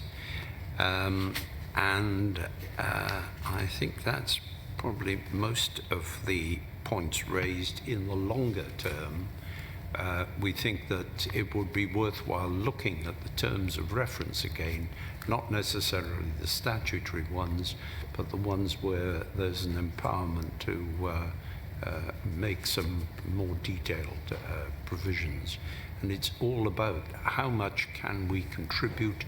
There's an enthusiasm by the committee members to maximise their contribution. They are just looking for a little bit of help how they do that maximisation. Thank you, Peter. I'll hold off responding to that. Anthony, are you about to tell us what NIFAC committee thought of it? It's slightly funny. Yes, I thought I should actually tell you what they thought about my paper, but that seems a bit odd. But there was really three main things. The first one was that we do. We've got Judith here who can vouch for your rapporteuring. Maybe Judith would be better placed than me. But the three main things were we do themed meetings in between the board meetings of 4 a year.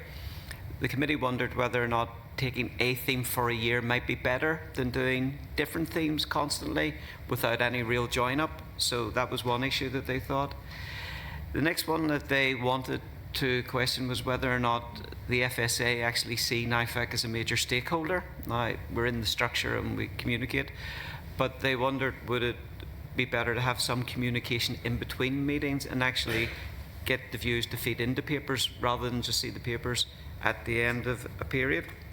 I said that we are constantly in discussion, so I think we are covering that, but I'm trying not to be very defensive. I just put it out there. And the next one was they wondered whether or not NIFAC could help actually the FSA with consumer engagement more. And is there more that they could do on that level to actually feed back the views of consumers particularly, but also wider stakeholders, and using our networks locally to get as much information and as much communication going as possible. So those were the main three things, but overall they were happy with the paper and the direction of the paper. Thank you. Ruth. First comment is, what a step change in the 7 years that I've been here in terms of the profile that Wales and Northern Ireland have in the business of the FSA. It's now, I feel, routinely in papers. We don't have to say, what about Wales, what about Northern Ireland? So I just want to congratulate the team. This is truly a three-nation organisation, and it feels it. So, you know, that is a real change over the years. I think the second thing is I was involved in the 2018 review, and it's always good to sort of revisit, did we do what we set out to do, and how can we do even better? And some of the themes probably are still similar, but I think all the suggestions are very sensible, and it's again about trying to keep reflecting on how we can best help to inform policy, but also how we can look at engaging the issues from each country. The point I was going to make is that if I look at the questions to the board here, and I haven't done a scientific analysis of this, so this may not be correct. Stephen might correct me, but my sense is they're mostly UK-wide organisations or England-based organisations. I don't recall many questions coming from Wales and Northern Ireland directly to us. So therefore, backtracking or working backwards, are those questions surfacing in Wales and Northern Ireland in relation to the papers we're discussing?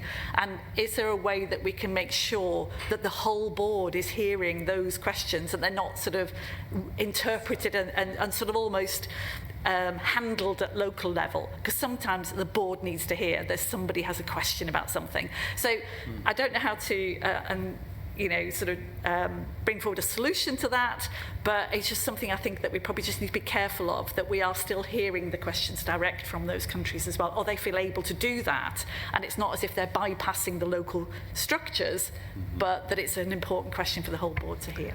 Just a thought. That is a really important point. I'm imagining that, I mean, the facts don't take questions, so it's not like other people can ask them questions, but I can well imagine that people who sit on the facts ask their questions or raise their point in the local thing, and then they, you know, might get resolved, or they might, you know, Anthony or Peter might bring them here. But that is perhaps a very specific thing to encourage the chairs, to encourage people to be submitting things directly. I can confirm that certainly we have been doing that. At every meeting we have with stakeholders, we encourage people to either write questions indirectly if they have them, or to come through NIFAC and we'll take them up. But it is an important point that the region should be heard in its own right.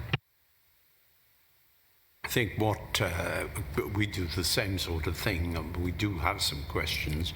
It usually feeds back here in the form that if it's something that the board ought to hear about, inevitably the committee starts to discuss it.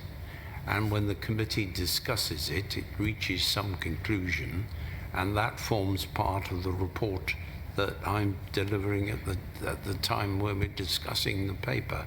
So I think it does come back in that kind of way. Theoretically, there are questions which could crop up which are not about the particular paper, but they throw it into the committee. I can't recall one. It's always prompted by what's on the agenda.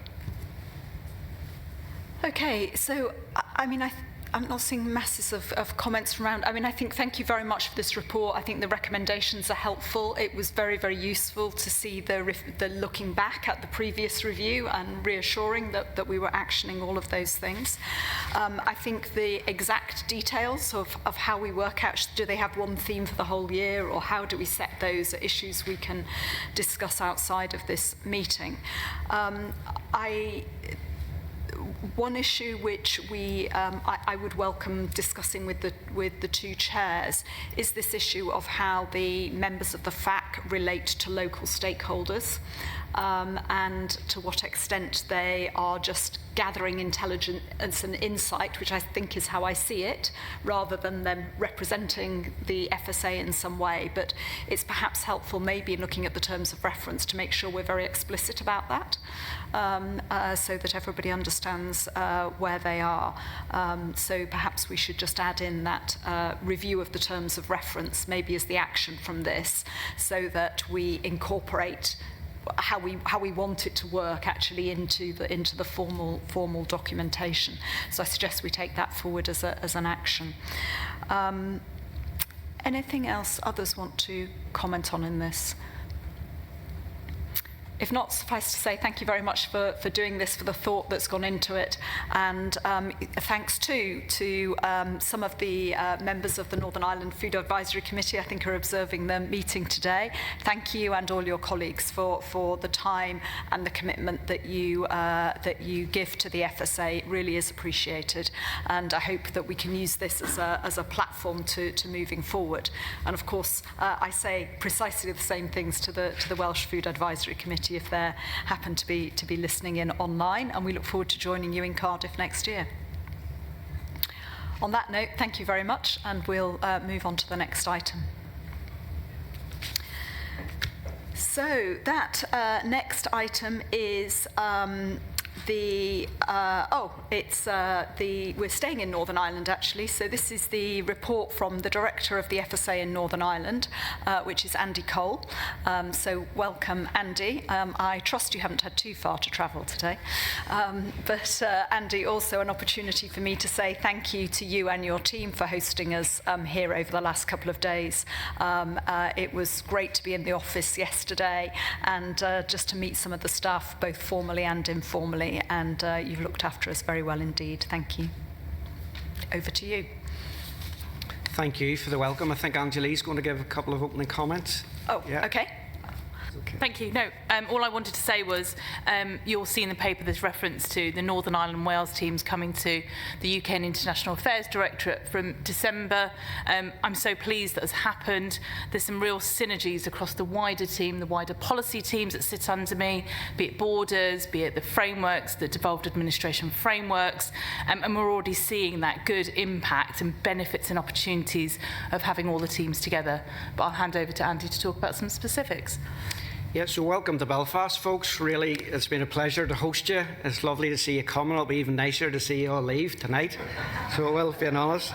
Listen, the paper you have is pretty broad, so it is. So just a few opening comments just by way of context. I often describe, I'm quite recent in post, as you know, I often describe FSA in Northern Ireland just as a mini FSA that operates in country. So we face into all of the functions that you'll be familiar with right across the FSA. We have a small incidents team that manages incidents in country. We have our own ops footprint. We have the LA delivery through our 11 district councils. We have our imports and exports team that deal with all things Windsor Framework, NIP, and then we have our science and policy teams.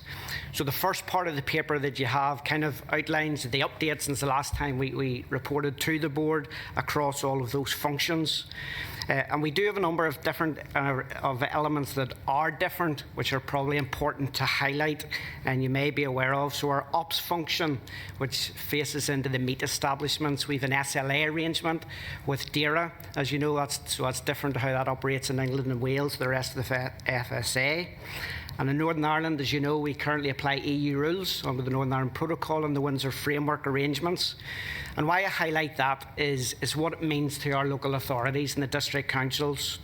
So in addition to delivering all of their normal business and their competent authority responsibilities and all of the change that has been taken forward under the food standards delivery model, etc., they have a significant added responsibility in terms of the implementation of the arrangements that we'll be taking forward under the Windsor Framework Agreement.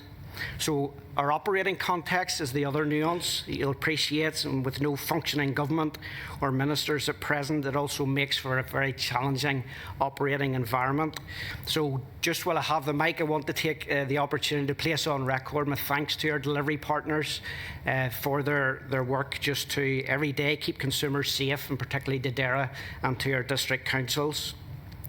The other half of the paper then deals with our priorities, our current priorities, and then the forward look programme.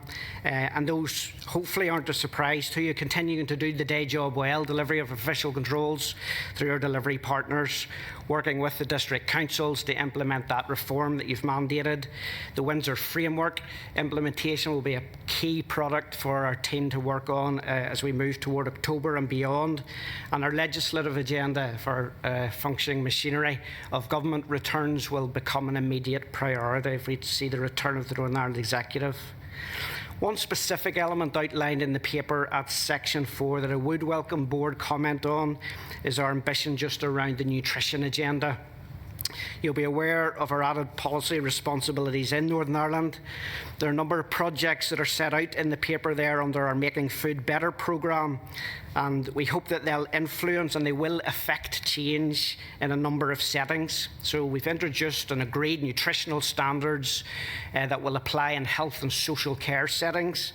So that's about changing the food environment in all health and social care settings right across the whole country. That's quite significant. We've started discussions to extend that work into our local authorities, into the district councils. That's become a different conversation post-COVID in terms of engagement with the public in cafes and restaurants and things. So our focus on that initial strand will be on vending, and we can pick up more discussion on that as necessary. And again, the objective of that work will be just to change behaviours, consumer understanding, and the food environment as a whole, just with a more nutritionally balanced food offer that exists. And lastly, touched upon in the paper is a focus on children's meals in out-of-home settings. And that work, again, the stress is right across all 11 district councils will co-design that work with us and across the full breadth of Northern Ireland. So that's kind of our ask to the board today, to note the progress of the work to date since we last reported and our current and future priorities with some comment on that nutrition agenda, if possible. Thank you. Great, thank you very much. So, yeah, let me open this up for comment or questions. Fiona, did you want to touch on the nutrition piece? Yeah, thank you, Susan. Yeah, my question was really about impact, Andy, and whether you looked at how you're going to measure the impact of the work on nutritional standards, and how that potentially might feed into some of the health strand of the FSA, the wider FSA strategy. But clearly, achieving impact in this sector is really tough, and it takes time. But I just don't know how you're bedding in KPIs and that kind of thing into this whole process. It'd be really helpful to hear more about that. And I'm also interested in the public sector catering brief. How wide does that go? Is that just to do with health and community outlets, or does it cover schools? Vending obviously touches on schools. Those vulnerable populations who could be exposed to poor dietary offer are going to be part of that delivery picture as well. And David, did you want to come in? Yes. Caught you on the hop. Yes, thank you, Chair. I'm sorry I'm not there in Belfast with you this morning, but if I were, I suspect I would not be in a fit state to ask you about obesity if I had the full Ulster fry this morning. Now, let me congratulate you on the paper and what you're doing on nutritional standards, because it's more what we're doing in England collectively. But having said that, I'm slightly concerned that the Foresight report was published in 2007, and then there was an update to government by Professor Jebb, I think in 2017. I looked at the Northern Ireland paper, A Fitter Future for All, and that's 2015. So despite the work you're doing, I'm worried it is going a wee bit slowly, and it may, and despite the wonderful efforts you've made and the success in health and social care, that is not where the majority of people, either in Northern Ireland or in GB, get their food from. It's in the eating out, it's the takeaways, it's the buying stuff in the shops where they don't read the label. And your last campaign was, I think, what was on reading the label. So my question is similar to Fiona's. How are you going to measure success on this? And when you do all the work in schools and you find out what they're eating, how are you going to change that behaviour? And how will you?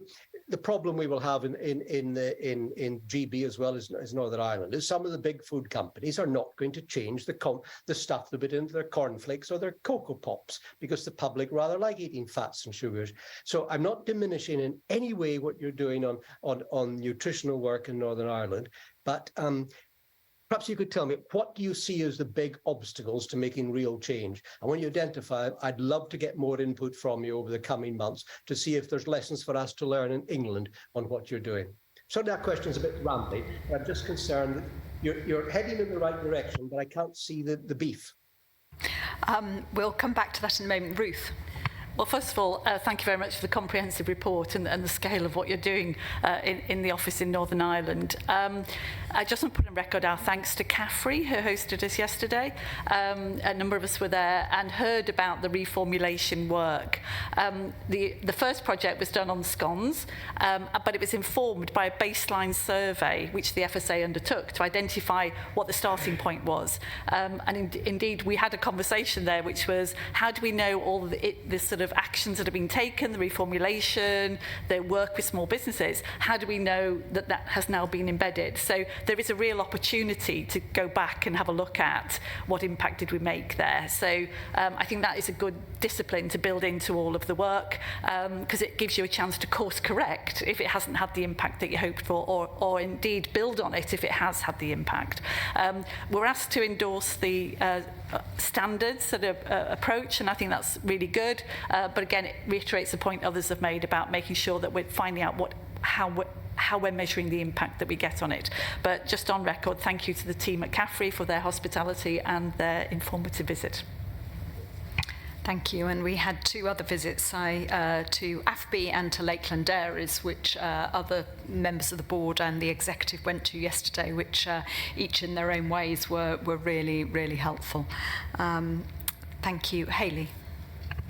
Thank you. And the food hygiene rating online display regulations, I think is really interesting, because that's something we've talked about in having that as another way of getting that sort of shop window, what the FSA does out there. So I'm interested to know, has that sort of gone live yet in Northern Ireland? And if so, has there been any feedback or reaction, or how you can kind of track, I guess, consumer awareness, and whether or not that would in turn encourage companies to try harder to push up the ratings, because it's much more visual and immediate than just happening upon it in a shop when you go to get a takeaway. Thank you. Fiona, one more. Yeah, it's just a quick point to add to what Hayley's just said. I mean, it's a really potentially valuable move that you're hopefully going to be able to take in Northern Ireland, because it can inform what we might be able to do through the Food Safety Charter in GB, where we don't have the displays mandated, but it's being included as good practice online. It's just not a mandate. So I think whatever you're doing here can really help to inform embedding a much more robust process in the rest of the country. Thank you. So I think there are two batches. There's obviously very specific comments about the online FHRS, but then I think the other comments build into more general comments about the dietary health component in particular. So I heard two things. One is absolutely about evaluation of what we have done, learning from that, but also building an evaluation from the start in whatever it is we're going to do next. And I hope that can be sort of taken as read, really. I think the more important issue that underpins some of this, well, it's perhaps worth saying, and David, you weren't able to be with us last night, but yesterday we heard from Peter May at dinner, who told us a little bit about the forthcoming obesity strategy in Northern Ireland, in which FSA has been playing a really significant part in shaping and framing that. And I think there will be some parts of our work will mesh directly into that. So obesity is not our responsibility here, but I feel very confident from what I've heard that the team are playing their part in that. I think the reflection, though, for me on what we're doing is this is still very heavily predicated around reformulation. And the comments we're hearing for the board is that actually fundamentally this is about changing behaviour, and I think it will be worth us thinking hard about the behavioural expertise we have in the team as well as just the nutrition expertise. That's not just about changing the behaviour of consumers, it is about changing the behaviour of businesses, not just the technical support on reformulation, which is what I sense happened in scones and cheesecake, but actually the sort of higher order, how do you shape business behaviour so that this is something they want to do and they're going with the spirit of it. And I think that that's something I would like to see our team really reflecting on, and working, of course, closely with the way the wider obesity strategy develops. I say that also in the context of the Panorama programme, Chris Van Tulloken's book, and the conversation amongst consumers, which is about ultra-processed food. And I think that is something which is coming bottom up to us, and we need to listen to and think about what is our response, because as the FSA we have responsibilities in Northern Ireland in relation to the nutritional component of ultra-processed food, but more generally we have responsibilities in relation to the processing elements and the market authorisations. So I think there's a bigger question for FSA which is inherent in that. But it'd be helpful, Andy, if you could maybe just pick up on the FHRS thing, but also maybe what you've sort of heard or what you're thinking in relation to the comments, I guess, that I've just made, but building on those from colleagues about the dietary health component. Sure, Chair. If I take the FHRS one initially, that's probably the easier one to answer. It's been successful in terms of its mandation in Northern Ireland, as you know, so it's over 95% at 4 and above. At the time of that going through the Health Committee in the Northern Ireland Assembly, the Scrutiny Committee, they challenged us to make that online, to mandate it online. So that work has been completed. We've been out for consultation. The response to that consultation was very positive. From memory, the things that were highlighted by industry were in around the space that they have on the mobile phone screen for where that information would be gleaned. So it was technical information rather than any disagreement around it being mandated online. So we're ready to roll with that. It's voluntary at present. Some have adopted it, but at the return of the functioning machinery, we'd take that to the Health Committee for scrutiny together with the consultation responses. On the obesity strategy, I can't agree that was wrong. We'll edit that out. I can't disagree with any of the comments that have been made. Make sure we get that right for the record. What we heard last night is this is a wicked issue. It's significant and it's society-wide. So the obesity strategy that the Department of Health here lead on, we're a partner in that, but it's cross-sectoral. It's across all of our departments, and you know the stats on obesity from Foresight and all the studies that have done over the years. Obesity is going in the wrong direction. Now, reformulation is an appropriate strand and government policy, and I suppose what we've done to date in that space around the scones and cheesecake was underpinned by the evidence, and that's where we're moving to in the children's meals in terms of sampling those, understanding the nutritional content, and then designing policy interventions to address whatever our findings are. But I suppose, given the significance of this wicked issue, it's where can we use our limited resources this year to try and turn the dial? And it's ambitious possibly to say at a population level, but if we can change consumer behaviour and provide consumer advice and educate the consumer around the nutritional content of their food, with the opportunity to do that. So that's why the focus is set out in the paper of doing that in public settings. It's in place in the health and social care. If we can pull that into the local authority space, that has opened up a conversation with procurement, public sector procurement in Northern Ireland, again, Northern Ireland wide, which will take us into the prison space, across all government department space. So I suppose it's where we can get our impact. The other challenge I've heard today is around our KPIs, and that's a very valid challenge. It's something Emily and the senior team have challenged us in the Northern Ireland team to do better on. So we're at the early stage of the development in terms of vending and the local authority space, and we need to build that evaluation in up front. In the health and social care settings, we need to revisit that project to start to gather that data to see what the impact is. This is going to be a slow burn. It's a hard furrow to plough, but we've good partnerships across the system in Northern Ireland, and we think if the returning executive and that food strategy in place and the launch of any obesity strategy post-consultation, there's an opportunity to make some change. Thank you, Anthony. Andy, I think Anthony and Ruth just wanted to follow up on this.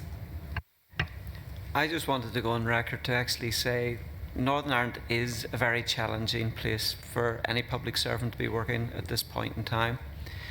The work that Andy, the team, has done is outstanding in terms of actually working right below the level of site, working with the government departments, working with the local authorities. The reach that Andy's got and Maria before him in terms of actually reputation and belief of the FSA is immense, and that's why so much is being done. But there is an awful lot of work being banked, waiting for the return of an assembly. So just to let you know that Andy's report, he's touched on it slightly, but there is an awful lot of work going on. But the reputation of the FSA, thanks to Andy, Maria and the team, is outstanding in Northern Ireland, and we are seen as a very trusted partner here, thanks to that team. Yes, indeed, and I think we saw that. We had a stakeholder event last night, and I certainly had some, very positive conversations with people who really hugely value the work that the FSA is doing here. So I'd certainly echo that, and thanks to the whole team. Ruth? Absolutely heard that. Very small point, but we are, I think, supporting the idea of working on the nutritional standards, influencing public sector procurement. One thing I picked up in the conversation yesterday about reformulation was one of the quickest ways of reducing fat, salt and sugar was portion size. So in your work on nutritional standards and particularly public sector catering, there's, I think, a substantial question there which could be addressed in terms of what standard portion sizes look like in this work. So I just wanted to make sure I put that on record because it was quite a strong point made to us. Well, that's absolutely right. And the nutritional standards in the health and social care setting, it hasn't just been around the food offer and the nutritional value of that food. It's been the placement of that food when you walk into the restaurant. It's how it's promoted by staff. It's about the portion sizes. So that's all part of it. Point well made.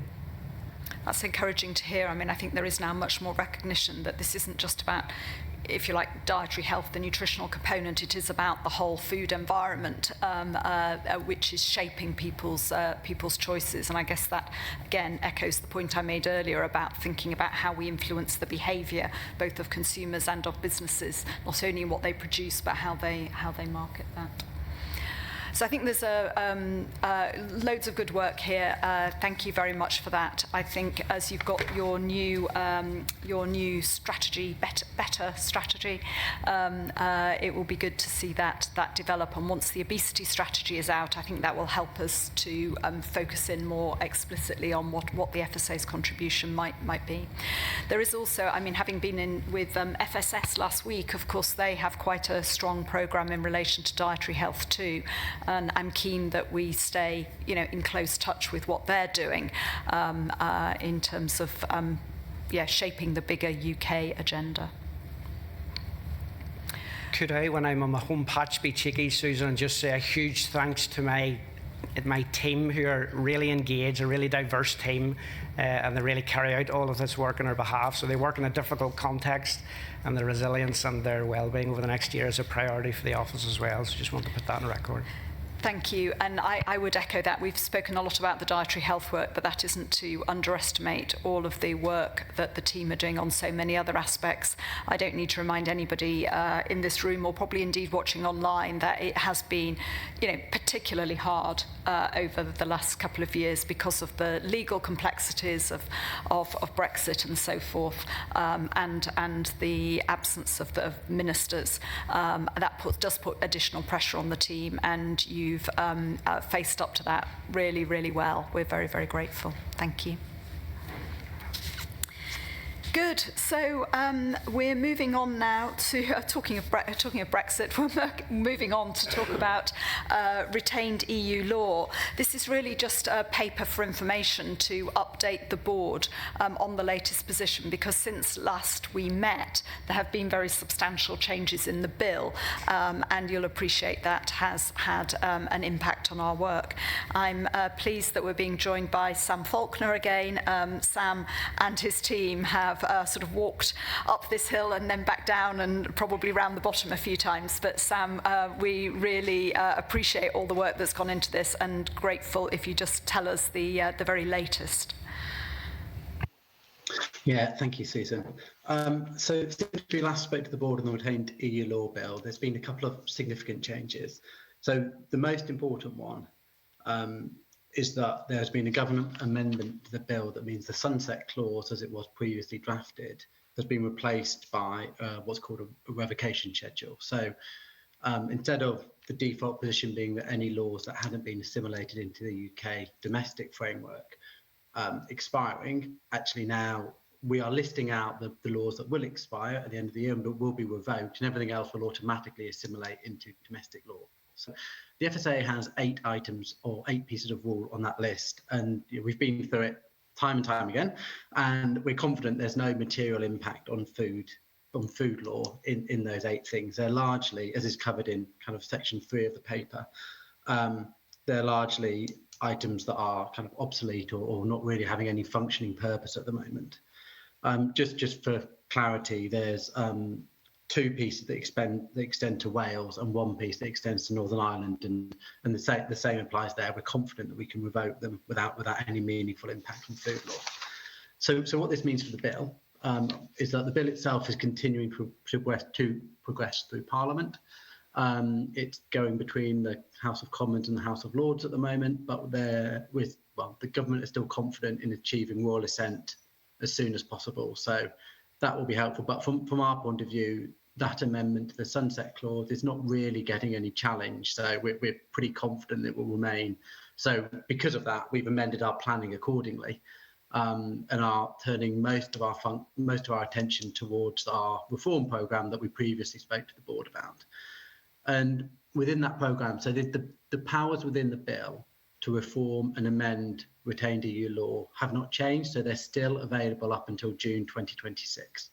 So from our perspective, and government's perspective actually, there's a lot more attention now being given to the opportunity to make reforms and the opportunities that we have to make changes to UK food law. And in particular, the area that we've identified, as the board discussed earlier, is some of the changes we think we can make within the regulated products approval process. So that's at the moment, our main focus for high impact reforms. More broadly, we're doing a scoping exercise over the coming months to look at other opportunities that we can undertake, and we'll return to the board early next year with a design for what that reform programme might look like. And then just to finish in a couple of other areas. So the bill itself obviously is moving along at the same time as the Windsor Framework and the board's target operating model. So there are 2 areas that we are working quite closely with to understand how the different areas knit together and what it means for us having a coherent set of food law that works across the 4 countries around the UK. So that's really the latest update, Susan. So I'll just pause and see if the board have any questions. Thank you. I think Emily just wanted to add something. Thank you. I just wanted to add 3 points for the board to be aware of. The first is, in paragraph 3.4, we refer to the fact we published our explainer of revocations on food.gov. I just want you to know that that led the government. So because we had explained our revocations, actually other departments then explained theirs, and they followed our format in doing that. So in our commitment to transparency, we made quite a difference to the government's transparency. So just thought you'd be pleased to hear that. And then second, I think what this is teaching us about the way we do policy at the FSA is the significance of the devolved angles. So whilst there are policy teams in Angeli's area and Rebecca's area who are thinking through, and are thinking through retained EU law, actually our Wales teams and our Northern Ireland teams are very significantly inputting into this. And one shouldn't underestimate in this post-Brexit world the way in which the Wales and Northern Ireland and indeed Scottish angles need to be very thoroughly thought through as we do this work. And I think that's a lesson for us as we do our thinking about policy in the future. And then the third point I wanted to make, really in the light of our conversation on the regulated products reform, in paragraph 5.3, as Sam just said, we refer to a scoping exercise. Have I got my paragraph numbers right? Possibly not. We refer to a scoping exercise to look at where, in addition to regulated products, we might be looking for other reforms. I think realistically, we may have to temper our ambition there, not least because of the steer you've given us this morning. And I just wanted to emphasise again that the portfolio of change we are sitting with at the moment is quite extensive because of precision breeding, because of import changes, because of the Windsor framework, and then potentially because of the regulated products piece. All of those also have devolved angles, as I've just said. So I just wanted you to bear that in mind. Thank you. Great, thank you. And I was going to say thanks to the team for the list of things that were being revoked. I think that was hugely helpful, and certainly in meetings I've had with parliamentarians, they very much congratulated me on the sort of clarity that brought to the proceedings, and indeed the confidence that it gave people that there wasn't a material risk here in what was being proposed. I think that was pretty clear, but are there any outstanding questions people are happy with? Mark, just. Thanks, Susan. Just a couple of little questions, if I may. I note in here that we're not planning any changes this year, and I can understand that it's not a short process to do that, but I just wonder where we sit in those areas where EU law and our law has diverged, not by anything that we've done, but by the fact that EU law has moved away from us. In effect, the one that immediately springs to mind is linked to pesticide residues in imported goods, and the fact that that means that some goods now which are available to consumers in the EU are not available to consumers in the UK, and whether we're in the right place to not suggest any kind of sort of fairly imminent changes, and I've no idea what will be involved in delivering against that. And my other question really is just to seek some reassurance. We're told in this paper more than once, I think, that the changes to the retained EU law legislation haven't freed up any resources in the FSA, and that we're focusing in terms of other areas. And the reassurance I'm looking for really is that the work in those areas has not just been allowed to expand to take up those resources, that actually it is priority focused and does fit within the priorities that we all discussed a little while ago, because I know what it's like. Things can just expand to take available resources. Just looking for reassurance that's not being allowed to happen. So maybe Sam probably take the first of those, and then perhaps I'll let Emily comment on the resource allocation. Thank you, Susan. So when we say we're not intending to make any change this year, largely that's because our understanding and the work we're planning to undertake to preserve food law was going to take up all the resource we have. I think when it comes to managing divergence, we have teams within the FSA who monitor the different monitor divergence across between the EU and us and ourselves, and then where we think we need to take action, we do. So we'll continue to do that monitoring at the moment, but I think there's been nothing specifically that means we don't want to. So there's been nothing specific that means we might want to go and take immediate action. So I think I can probably give Mark some reassurance about that one. I think on the second point on resources, so there's sort of two places where. Sorry, Susan. Do you want to You're welcome to answer it, Sam. I'm also happy if you want to just leave that one to Emily, but your call. Okay, I'll maybe keep going if that's okay. So there's resources within the core team that we have who respond to WARM, and a lot of that resource, or the resource we have, and it's a relatively small number of people, and as Katie said earlier, a lot of the major heavy lifting on what we need to do around developing OSIs, around developing the law that we need to preserve or extend previously has been done. But a lot of that resource will now move to work on the reform work that we're planning to do. More broadly, there's the wider policy work and work with the devolved administrations. And I think, to speak frankly, a lot of the people who we're using were heavily overloaded, and now they're maybe just loaded. So we are heavily reliant on some specific people in Wales and Northern Ireland, for example, and within policy teams. And the work that we need them to do will continue within reform, and will continue in terms of the work we need to do aligning our approach with the approach within the Brexit Opportunities Unit, who are coordinating this work. So that will still continue, so we'll still need to use them. I'll supplement that. If Sam had been in the room, he and I would have made eye contact at that point, and I would have taken it off him. Thank you, Sam. I just wanted to add on the prioritisation point. So I think it is a little confusing, isn't it? Because we were very concerned about how much work this was going to be. There are two different bits of resource. One is in Sam's team, which is quite little, which we've now put onto sorting out our instance function in the way that we think is a priority.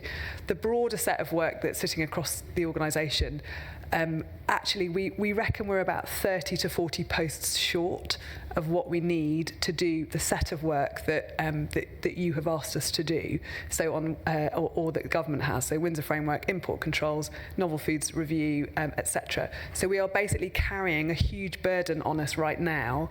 All that happened in the last 6 months is that all the people who should have been working on those things went and worked on rule for a bit, and now they're back to working on the other matters. And we think don't have really enough capacity to do the things that are needed. So we are very tightly prioritising and trying to sort of flex as best we can. Staunch defence. It is tight. Everybody wants it. It is tight. We absolutely get that. But I suppose the core message of us being very careful that we're not overdoing some things. You know, one can be a bit too risk averse and feel that everything has to be double, triple layered. We just need to be a bit cautious because there is an opportunity cost in not doing some of the other things. Rebecca. Yeah, I wanted to come in and just say a bit more about what kind of opportunity this is for us, because it came up earlier in the context of how we're prioritising our reform work. And I just wanted to emphasise that, so this is a government priority. There is parliamentary time set aside for it. There's central support. It's something that we have embraced. If you go back and think about the recommendations that came out of our novel foods review, there was a set of no regrets opportunities, things that we would want to do anyway, and we are maximising the opportunities in this process to achieve some of those to the quickest possible timescale. And we've indicated, for example, that if we could shorten the end part of the process, we might save 3 to 6 months off each authorisation. That would be really significant. That would bring some of those benefits that the board were talking about earlier. And so I do want to emphasise that. Just going back to your point, Mark, about divergence and opportunities to consider areas where there's divergence with the EU. There are some very specific constraints about what can be done through the retained EU law process. It's not generally an opportunity to make new or sort of additional regulations. It's an opportunity to deregulate, to streamline, to strip out unnecessary steps in the process, and that is what we're aiming to do, and I think it can have some real benefits. Thank you. Thank you to Sam, to Katie, who I know is also very involved in this work, and all of your team. And I'm sure there'll be another update at our next meeting. So that brings us to the close of this morning's session. I apologise, we feel like we had one very, very big session and one rather shorter one. You can never quite put the coffee break at the right moment. But we have reached lunch. We'll break now until 10 to 2. And then this afternoon we have reports from our other committees, so the Business Committee, ARAC, the Food Advisory Committees. But meanwhile, enjoy your lunch. Thank you.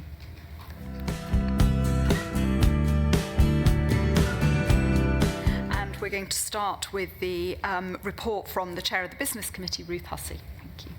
Thank you very much indeed. I wonder if you might indulge me for just a couple of minutes. I just wanted to say, as I have the floor, to say a huge thank you to everybody I've worked with. 7 years ago, I started. We had just voted to leave the European Union, and little did I know how much of a backdrop it would be to the 7 years I've spent on the board of the FSA. I had the best induction ever, and I just want to say a huge thank you to the board secretariat. They have been tremendous throughout this period. Despite the best induction and with a background in public health, it was still a very steep learning curve in those first years. Again, huge appreciations. I just want to congratulate all the staff I've worked with over the years. You've been amazing, answered all our questions, put up with my challenges, and negotiated the most complex set of changes and continue to do so. Just well done. The FSA is a great place to work. We know that from the staff survey. And we know it from the coffee breaks that we've had with, coffee meetings we've had with staff across the organisation. And amazing feedback, incredible feedback for the organisation. Things to do better, and a leadership team willing to listen, always wanting to improve, and leading the organisation with great skill, highly effectively, that Emily and the team. So well done to you too. To the board, to Susan and my fellow board members, thank you. Thank you for your friendship and for being so effective in what you do. It makes this board a pleasure to be at, and I've learned so much from you all and enjoyed listening to all the different perspectives that you all bring. Sorry, please indulge me. There's lots ahead, loads of tough choices ahead, and I do think of you, I will think of you, and I wish you well in that. But I know that you will be a strong, independent voice for the consumer across the three nations that we serve, and protect the public's health, which is what we're here for, and we will never forget that. It's been a real opportunity to serve Wales as the WFAC chair for 4 years, and the board member for Wales, and then the deputy chair. It's been an absolute joy and a privilege. I just want to say, I'll miss you all terribly. But I will think of you in September when you go through all the board papers again. Might be watching. But no, it's absolutely, genuinely, thank you so much. Thank you for the platform. I will get on now with the business committee meeting. Thank you. Which was my privilege to chair the last one that I will chair. And just to note that there's a note of the meeting. We discussed the Chief Executive's report, the Performance and Resources report, and progress on the food hypersensitivity programme, are the key areas. I'm going to pick out 4 things. First of all, just to emphasise, the local authority recovery plan has now moved into business as usual, if you like, back to normal, which actually is the highest, it's back to the high standards. We gave leeway because of the pandemic. So that's good news, but also, again, I'd encourage everyone to keep an eye on how well the LA's local authorities are able to step up and keep a pace on the recovery of the inspections and so on, recognising we have transformation programmes that will help to actually do it slightly differently in the future. That was one. The second thing I wanted to mention was we noted the financial position towards the year end, obviously subject to final audits and the final accounts, but noted that we haven't underspent particularly greatly this year. Over previous years, we've always been, we've undershot a bit. Now it's much closer. It really is landing on a sixpence. Huge credit again to Tara for that, for absolutely maximising the resources. But really, again, probably emphasises how tight the resources are for us going forward. And then 2 other quick points. We looked at the trends in foodborne illness. And we seem to have had a sort of strange blip around the data during the pandemic period, and the data seem to have come back to what they were before, but possibly even slightly going up, possibly again linked to some outbreaks. I think the business committee had a good discussion about this, and we were assured that proposals will be coming forward to what else we need to be doing around foodborne illness. And the IID3 is still underway and will bring data in a couple of years. But I think what the business committee was looking for was, have we really scrutinised what else can we do? Can we shift this sort of background level? Is there anything else that we need to think about? A bit like the radical thinking that we talked about earlier. Whilst we can sort of adjust things and so on, is there anything else that we could be doing in this space? So just take time to think about that. And then the other final point I wanted to make was on food hypersensitivity. We noticed the progress. This was a progress report on the back of the prioritisation that had taken place some months ago. But we noted the concern, and Susan mentioned it in the introduction to the meeting today, the concern from stakeholders about the need to make progress. And so Business Committee wanted to receive an update on the written information element of the work, because the work hasn't stopped. There's elements of work going. It's the pace at which some of these things happen. But Business Committee particularly wanted an update with proposals in the next 12 months on the written information, a part of the agenda. So I just want to highlight those things. I'm sure colleagues who were there might want to pick out anything else, but thank you again. Thank you very much, Ruth. So we're still sort of finding our feet in this new relationship between the board and the business committee.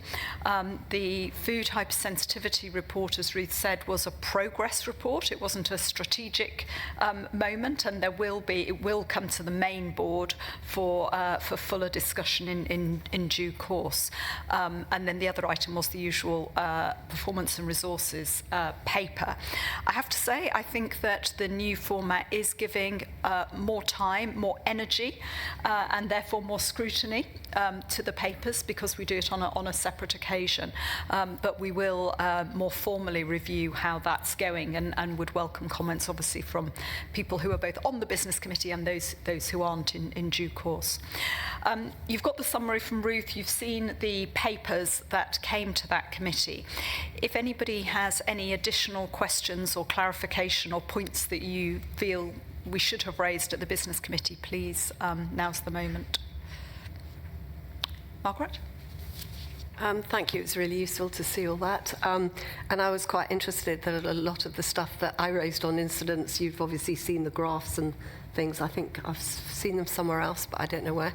And I think if we get to the stage of needing a shift in focus or new ideas, it may be the time at some point to come back to the board on that, because it is important. Completely. I mean, if there's going to be a new policy, phase of work, then absolutely, yeah.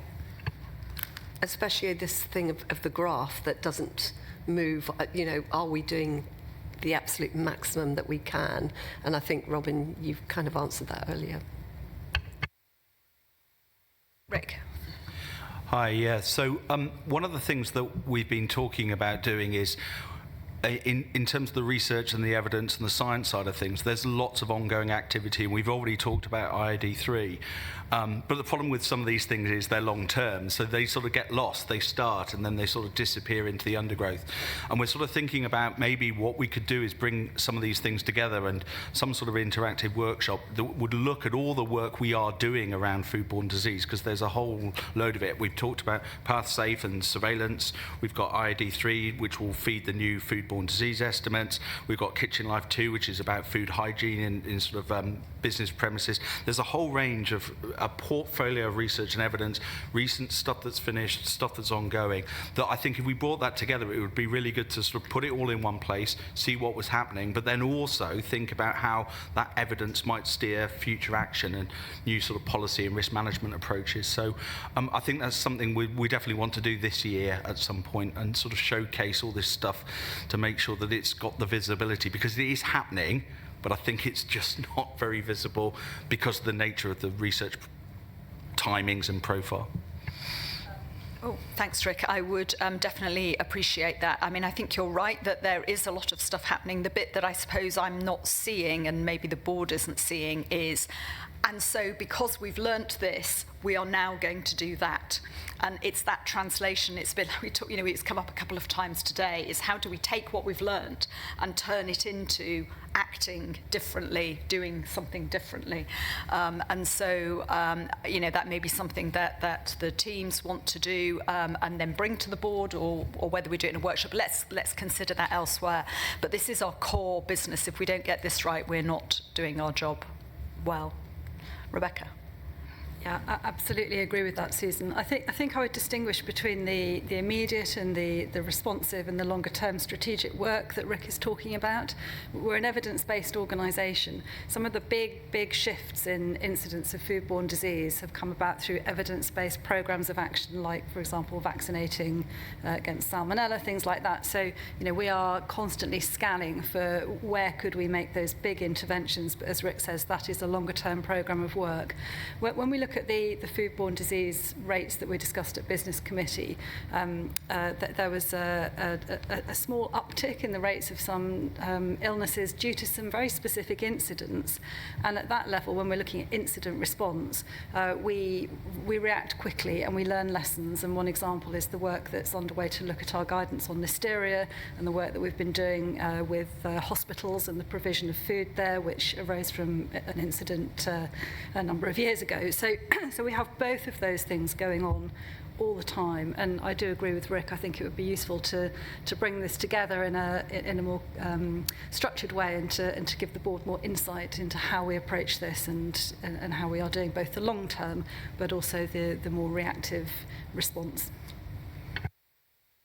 So that all sounds great, and the question is, when does that come? And I'll leave you to think about the timing of that, given that everybody's time and resources are limited. But I don't think about the timing, but I do think it's important. And a risk of not setting a date is that it sort of slips back down the list again. But I do think it's pull it together, which is hopefully relatively straightforward, and then there's a brief bit of serious thinking about where we go, and I think the board would like to hear the upshot of that. And that would be, I think, a conversation for the board, not for the Business Committee. Yeah. Good. Any other comments on anything else particularly in the P&R report? I don't know, Margaret and Mark, I don't know, just going back to the food hypersensitivity, you both represented the board at the food hypersensitivity workshop that we had with stakeholders. I don't know if either of you want to say anything about that at this point. First of all, it was great to actually be interfacing with stakeholders, and these are mainly people who have lost a child who were in the room, and they were incredibly dignified and quiet. One of the things that struck me was I got more detail than I've had before from our teams about a slightly slipping, in my view, from what I remember us discussing in December, a slightly slipping time scale, and a discussion about thresholds, which we then had later on another visit we did. And one of the questions that came out was, do we have to wait for all this codex stuff? Because it does mean that PAL ain't going to happen at the end of this year. It'll be 3 years minimum before we get a change in legislation that allows it to happen. And there was real disappointment at that side of things, because there was a feeling that industry is already using thresholds, and the way it was described to you and I, Susan, recently was that there are Manchester thresholds, they refer to them. I can't remember the exact name, but you would know. And they use these thresholds, and then they add some more precautionary. They go, further on that, and that's what industry is using already, and therefore even industry was suggesting, why do we need to wait? Now, Codex is going to give us two major nightmares. One is that they may have different types of thresholds to the ones that are being used already, and the second was, and I hadn't sort of taken this on board, is that if they only refer to 8 allergens out of 14, then we are going to have some really difficult decisions to make, and we need to be across that now. So that was the one thing. And then the second thing was that some of these people in the room were running pressure groups, and they were absolutely heading off after us to lobby politicians of all sides with a view to trying get stuff into manifestos. Whether they'd succeed or not, I don't know, but it's something that we've got to be across as well. And hopefully, Susan, it's what you and Emily do when you meet ministers, and presumably the opposition shadow people, is to make sure that what gets in is something that we could deliver. If anything got in, it may well not. Anything to add? I couldn't add to that. Thank you. So I think the timelines issue will be picked up in relation to the Business Committee report. That was on written information. Whether we need to just reiterate in that, either reiterate or clarify the timelines for the PAL and the Codex might be a sensible thing, just so it's all in one place and we have the very latest. I think that would be helpful, A, for the board and certainly for stakeholders as well, so that we're just managing expectations. Very good. Okay, I'll close that item and we'll move on to the next one, which is the report from the Chair of the Audit and Risk Assurance Committee, Tim. ARAC Chair. There's two.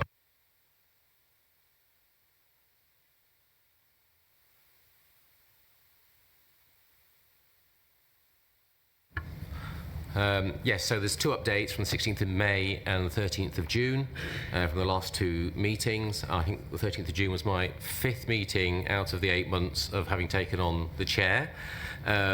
And what it did highlight to me, and I think in discussion with other members, was that we were doing 6 meetings a year, and most ARACs actually do 4. Now, of course, this isn't the case of just trying to keep up with what other public sector bodies do, but it's actually about using our time most effectively, and obviously aligning that to the audit cycle and programme and the financial cycle. So we have proposed that we move to 4 meetings a year in line with that. So that does put us in line with other organisations. We do need to think critically about the adequacy of the programme that we cover and the challenge that we give back so that it actually meets the needs of what we are required to do under ARAC. But we also think about the complementarity to the Business Committee and how that evolves its business, because we're very clear about what the respective roles are. The other thing, and I'll come back to a little bit of that in a moment, we've also identified that there need to be deputising arrangements for me as the chair, should for whatever reason I not be able to make it. And those need to be agreed and communicated, and we'll formally agree those at our next meeting and obviously advise accordingly. And I've had some discussion with Susan around that already. At the previous board, I'd reported that we had begun to take an objective look at both the subject choice and management of deep dive work. There was a slight sense that we had inherited a programme that perhaps if we were to take an objective look in a real-time perspective, some of the areas needed more emphasis, maybe some needed less, some perhaps we wouldn't even choose, and maybe we'd want to go further given other things that were going on in the mainstream agenda. And so we could provide support and challenge back to the board in a more considered way. My own view is that we do need to engage with topics, and there needs to be a good programme of follow-up work with more thought out space and discussion than perhaps the usual agenda has allowed. So there may be a case for an additional in-person meeting or workshop, or however you want to describe it, to get as much value as possible in the challenge on those issues, because they do deserve some in-detailed interrogation, so that one, we get the right end of the stick, and that where we do respond, it is appropriate. I think the other issue is that we've got ongoing resource pressures, we've got a fast-moving agenda of legislation and technology advance, so actually how we do this in a way that adds value does need a little bit of consideration. At the last meeting, a case in point was the cost of living deep dive, which identified issues and potential risks where we felt that there was scope for fuller consideration by ARAC. It was a really good discussion, I think, and basically endorsed the case for looking closer. We need to look at the adequacy and the practicality of risk mitigation and make sure that those are consistent with the FSA scope and for us to properly execute our business. On the regular cycle of business, I'm pleased to draw your attention to the progress and timetabling on the FSA annual report, the consolidated and devolved accounts, and Ruth kindly picked up the point that we are doing well as an organisation in landing on target. It really is trying to get the sort of tanker into the smallest possible space, and I think credit to Tara and the team, that has been achieved. I guess we've already picked up other issues that we may want to consider in the regard of looking more closely. Market authorisation has obviously been one today. Some of the issues around vets and resourcing of official controls.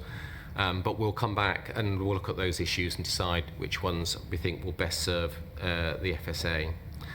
So I'll leave that with everybody. If anybody wants to come back on a specific item, I'd be very happy to respond. Thank you. Thank you very much, Tim, and to everyone who sits on ARAC. It is a huge amount of work, and it's a real responsibility that you take on behalf of the board. I'm very, very grateful. Any comments or questions? One of the issues which has come up in a number of the board appraisals that I've been doing recently is how we ensure that all the board members are really very aware and connected with the work of ARAC. And Tim and I have been discussing adding something to the induction for new board members so they at least sit in and observe an ARAC meeting. And that's something that we will look to enact. And obviously for existing board members, if you wish to do that, then we'll look to make those arrangements. Thank you. Okay, so moving on, we're now going to come to our regular standing item, which is a report from the chairs of the Food Advisory Committee. Why don't we, we've heard a lot from Northern Ireland, so let's start, Peter, let's start in Wales, shall we? Well, our last themed meeting was looking at the Borders Target Operating Model, and the next one will be having a deep dive looking at local authority work, the scope of that, and especially the things that are directly related to the work of the FSA. In September, when you meet, there will be a new person sitting in this chair, and I just want to say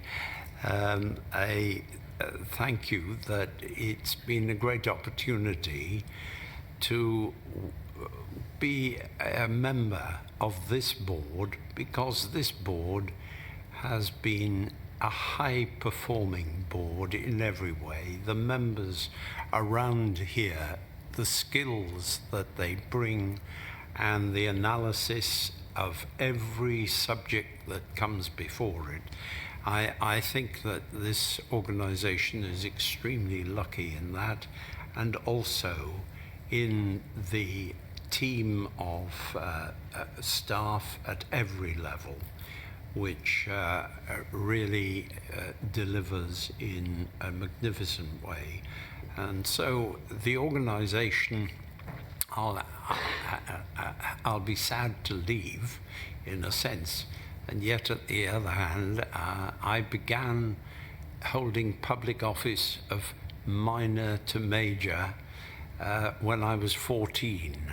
I was first elected when the Aberdare Urban District Council produced an enormous plan to demolish a third of the houses of Aberdare within 15 years.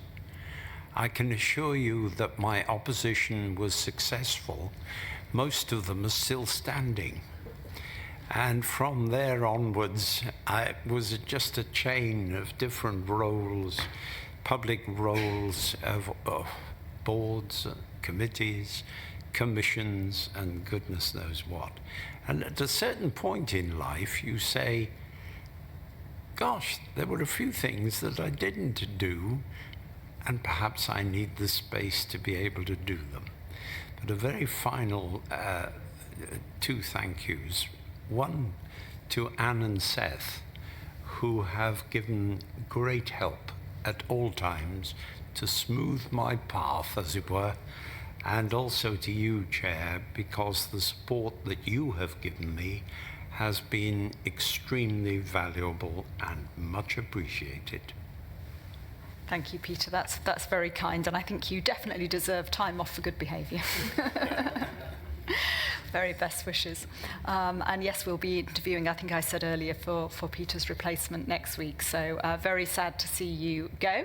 But we are hopeful that you've set the Welsh Food Advisory Committee on a really good track and that they will continue under the new chair.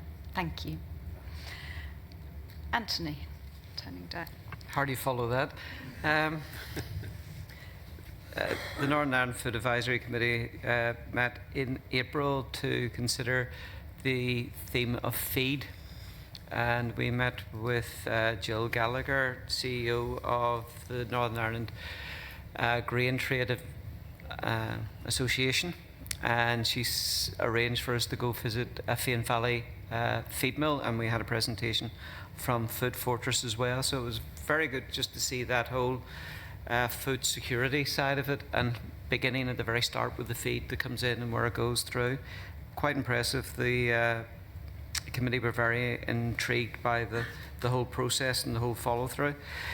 Last week we had our June meeting. We obviously discussed the papers, we went through those, but we also organised with the Ulster's Farmers Union a visit to a farm to see what happens on a farm, just to get that view. And my thanks to David Brown, the president of the UFU, because he took us to his own farm in Fermanagh, and to Wesley Aston, the chief executive, who also turned up from the Farmers Union. So we're getting really good representation with stakeholders. We're integrating as much as we possibly can and exchanging thoughts and views. So that was the main issues and main purpose of what we did over the last 2 months. Thank you. Thank you very much indeed. And yes, we will meet subsequently to just talk about the next steps in themed meetings in both Northern Ireland and Wales.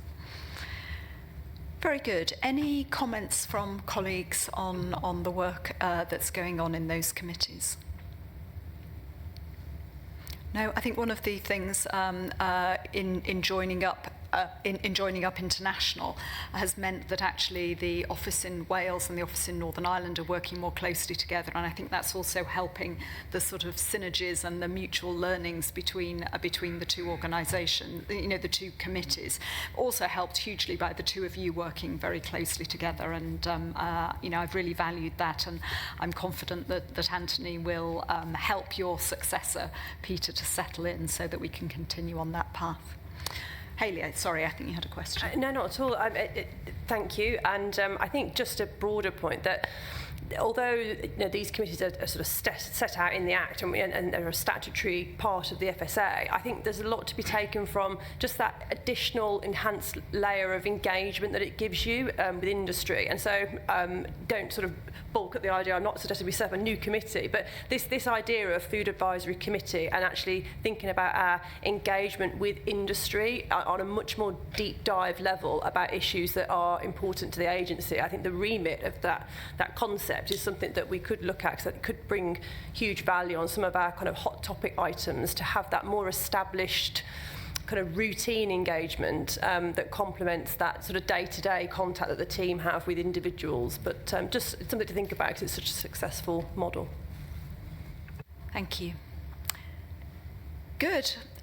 So I shall bring that item to a close, which leads me to any other business. And unless something has turned up over the course of the meeting, I think that's going to be a very short item. And so that brings me to the final part of our board meeting, which is an opportunity for any members of the public who are here with us today who want to ask a question to the board, who are able to do so now. If you do, could I ask you to give your name and affiliation? No, I don't think there's any questions orally today. But just a reminder that the 4 questions that did come to the board in advance, we will provide written responses to in the usual manner. Our next board meeting is in September, which is going to be in Southampton, I think. Am I? Anne's nodding, Southampton. So very much look forward to seeing colleagues there. We're obviously starting to think about visits that we might do the day before the board and welcome any suggestions that people want to make. And we're already in contact with some of our local stakeholders there. So it just leaves me to wish you safe travels home. I hope rather easier than it was for some of you in getting here, and to wish you all a happy summer. I hope you have a chance to take a break, and look forward to catching up with you again in person in September. Thank you.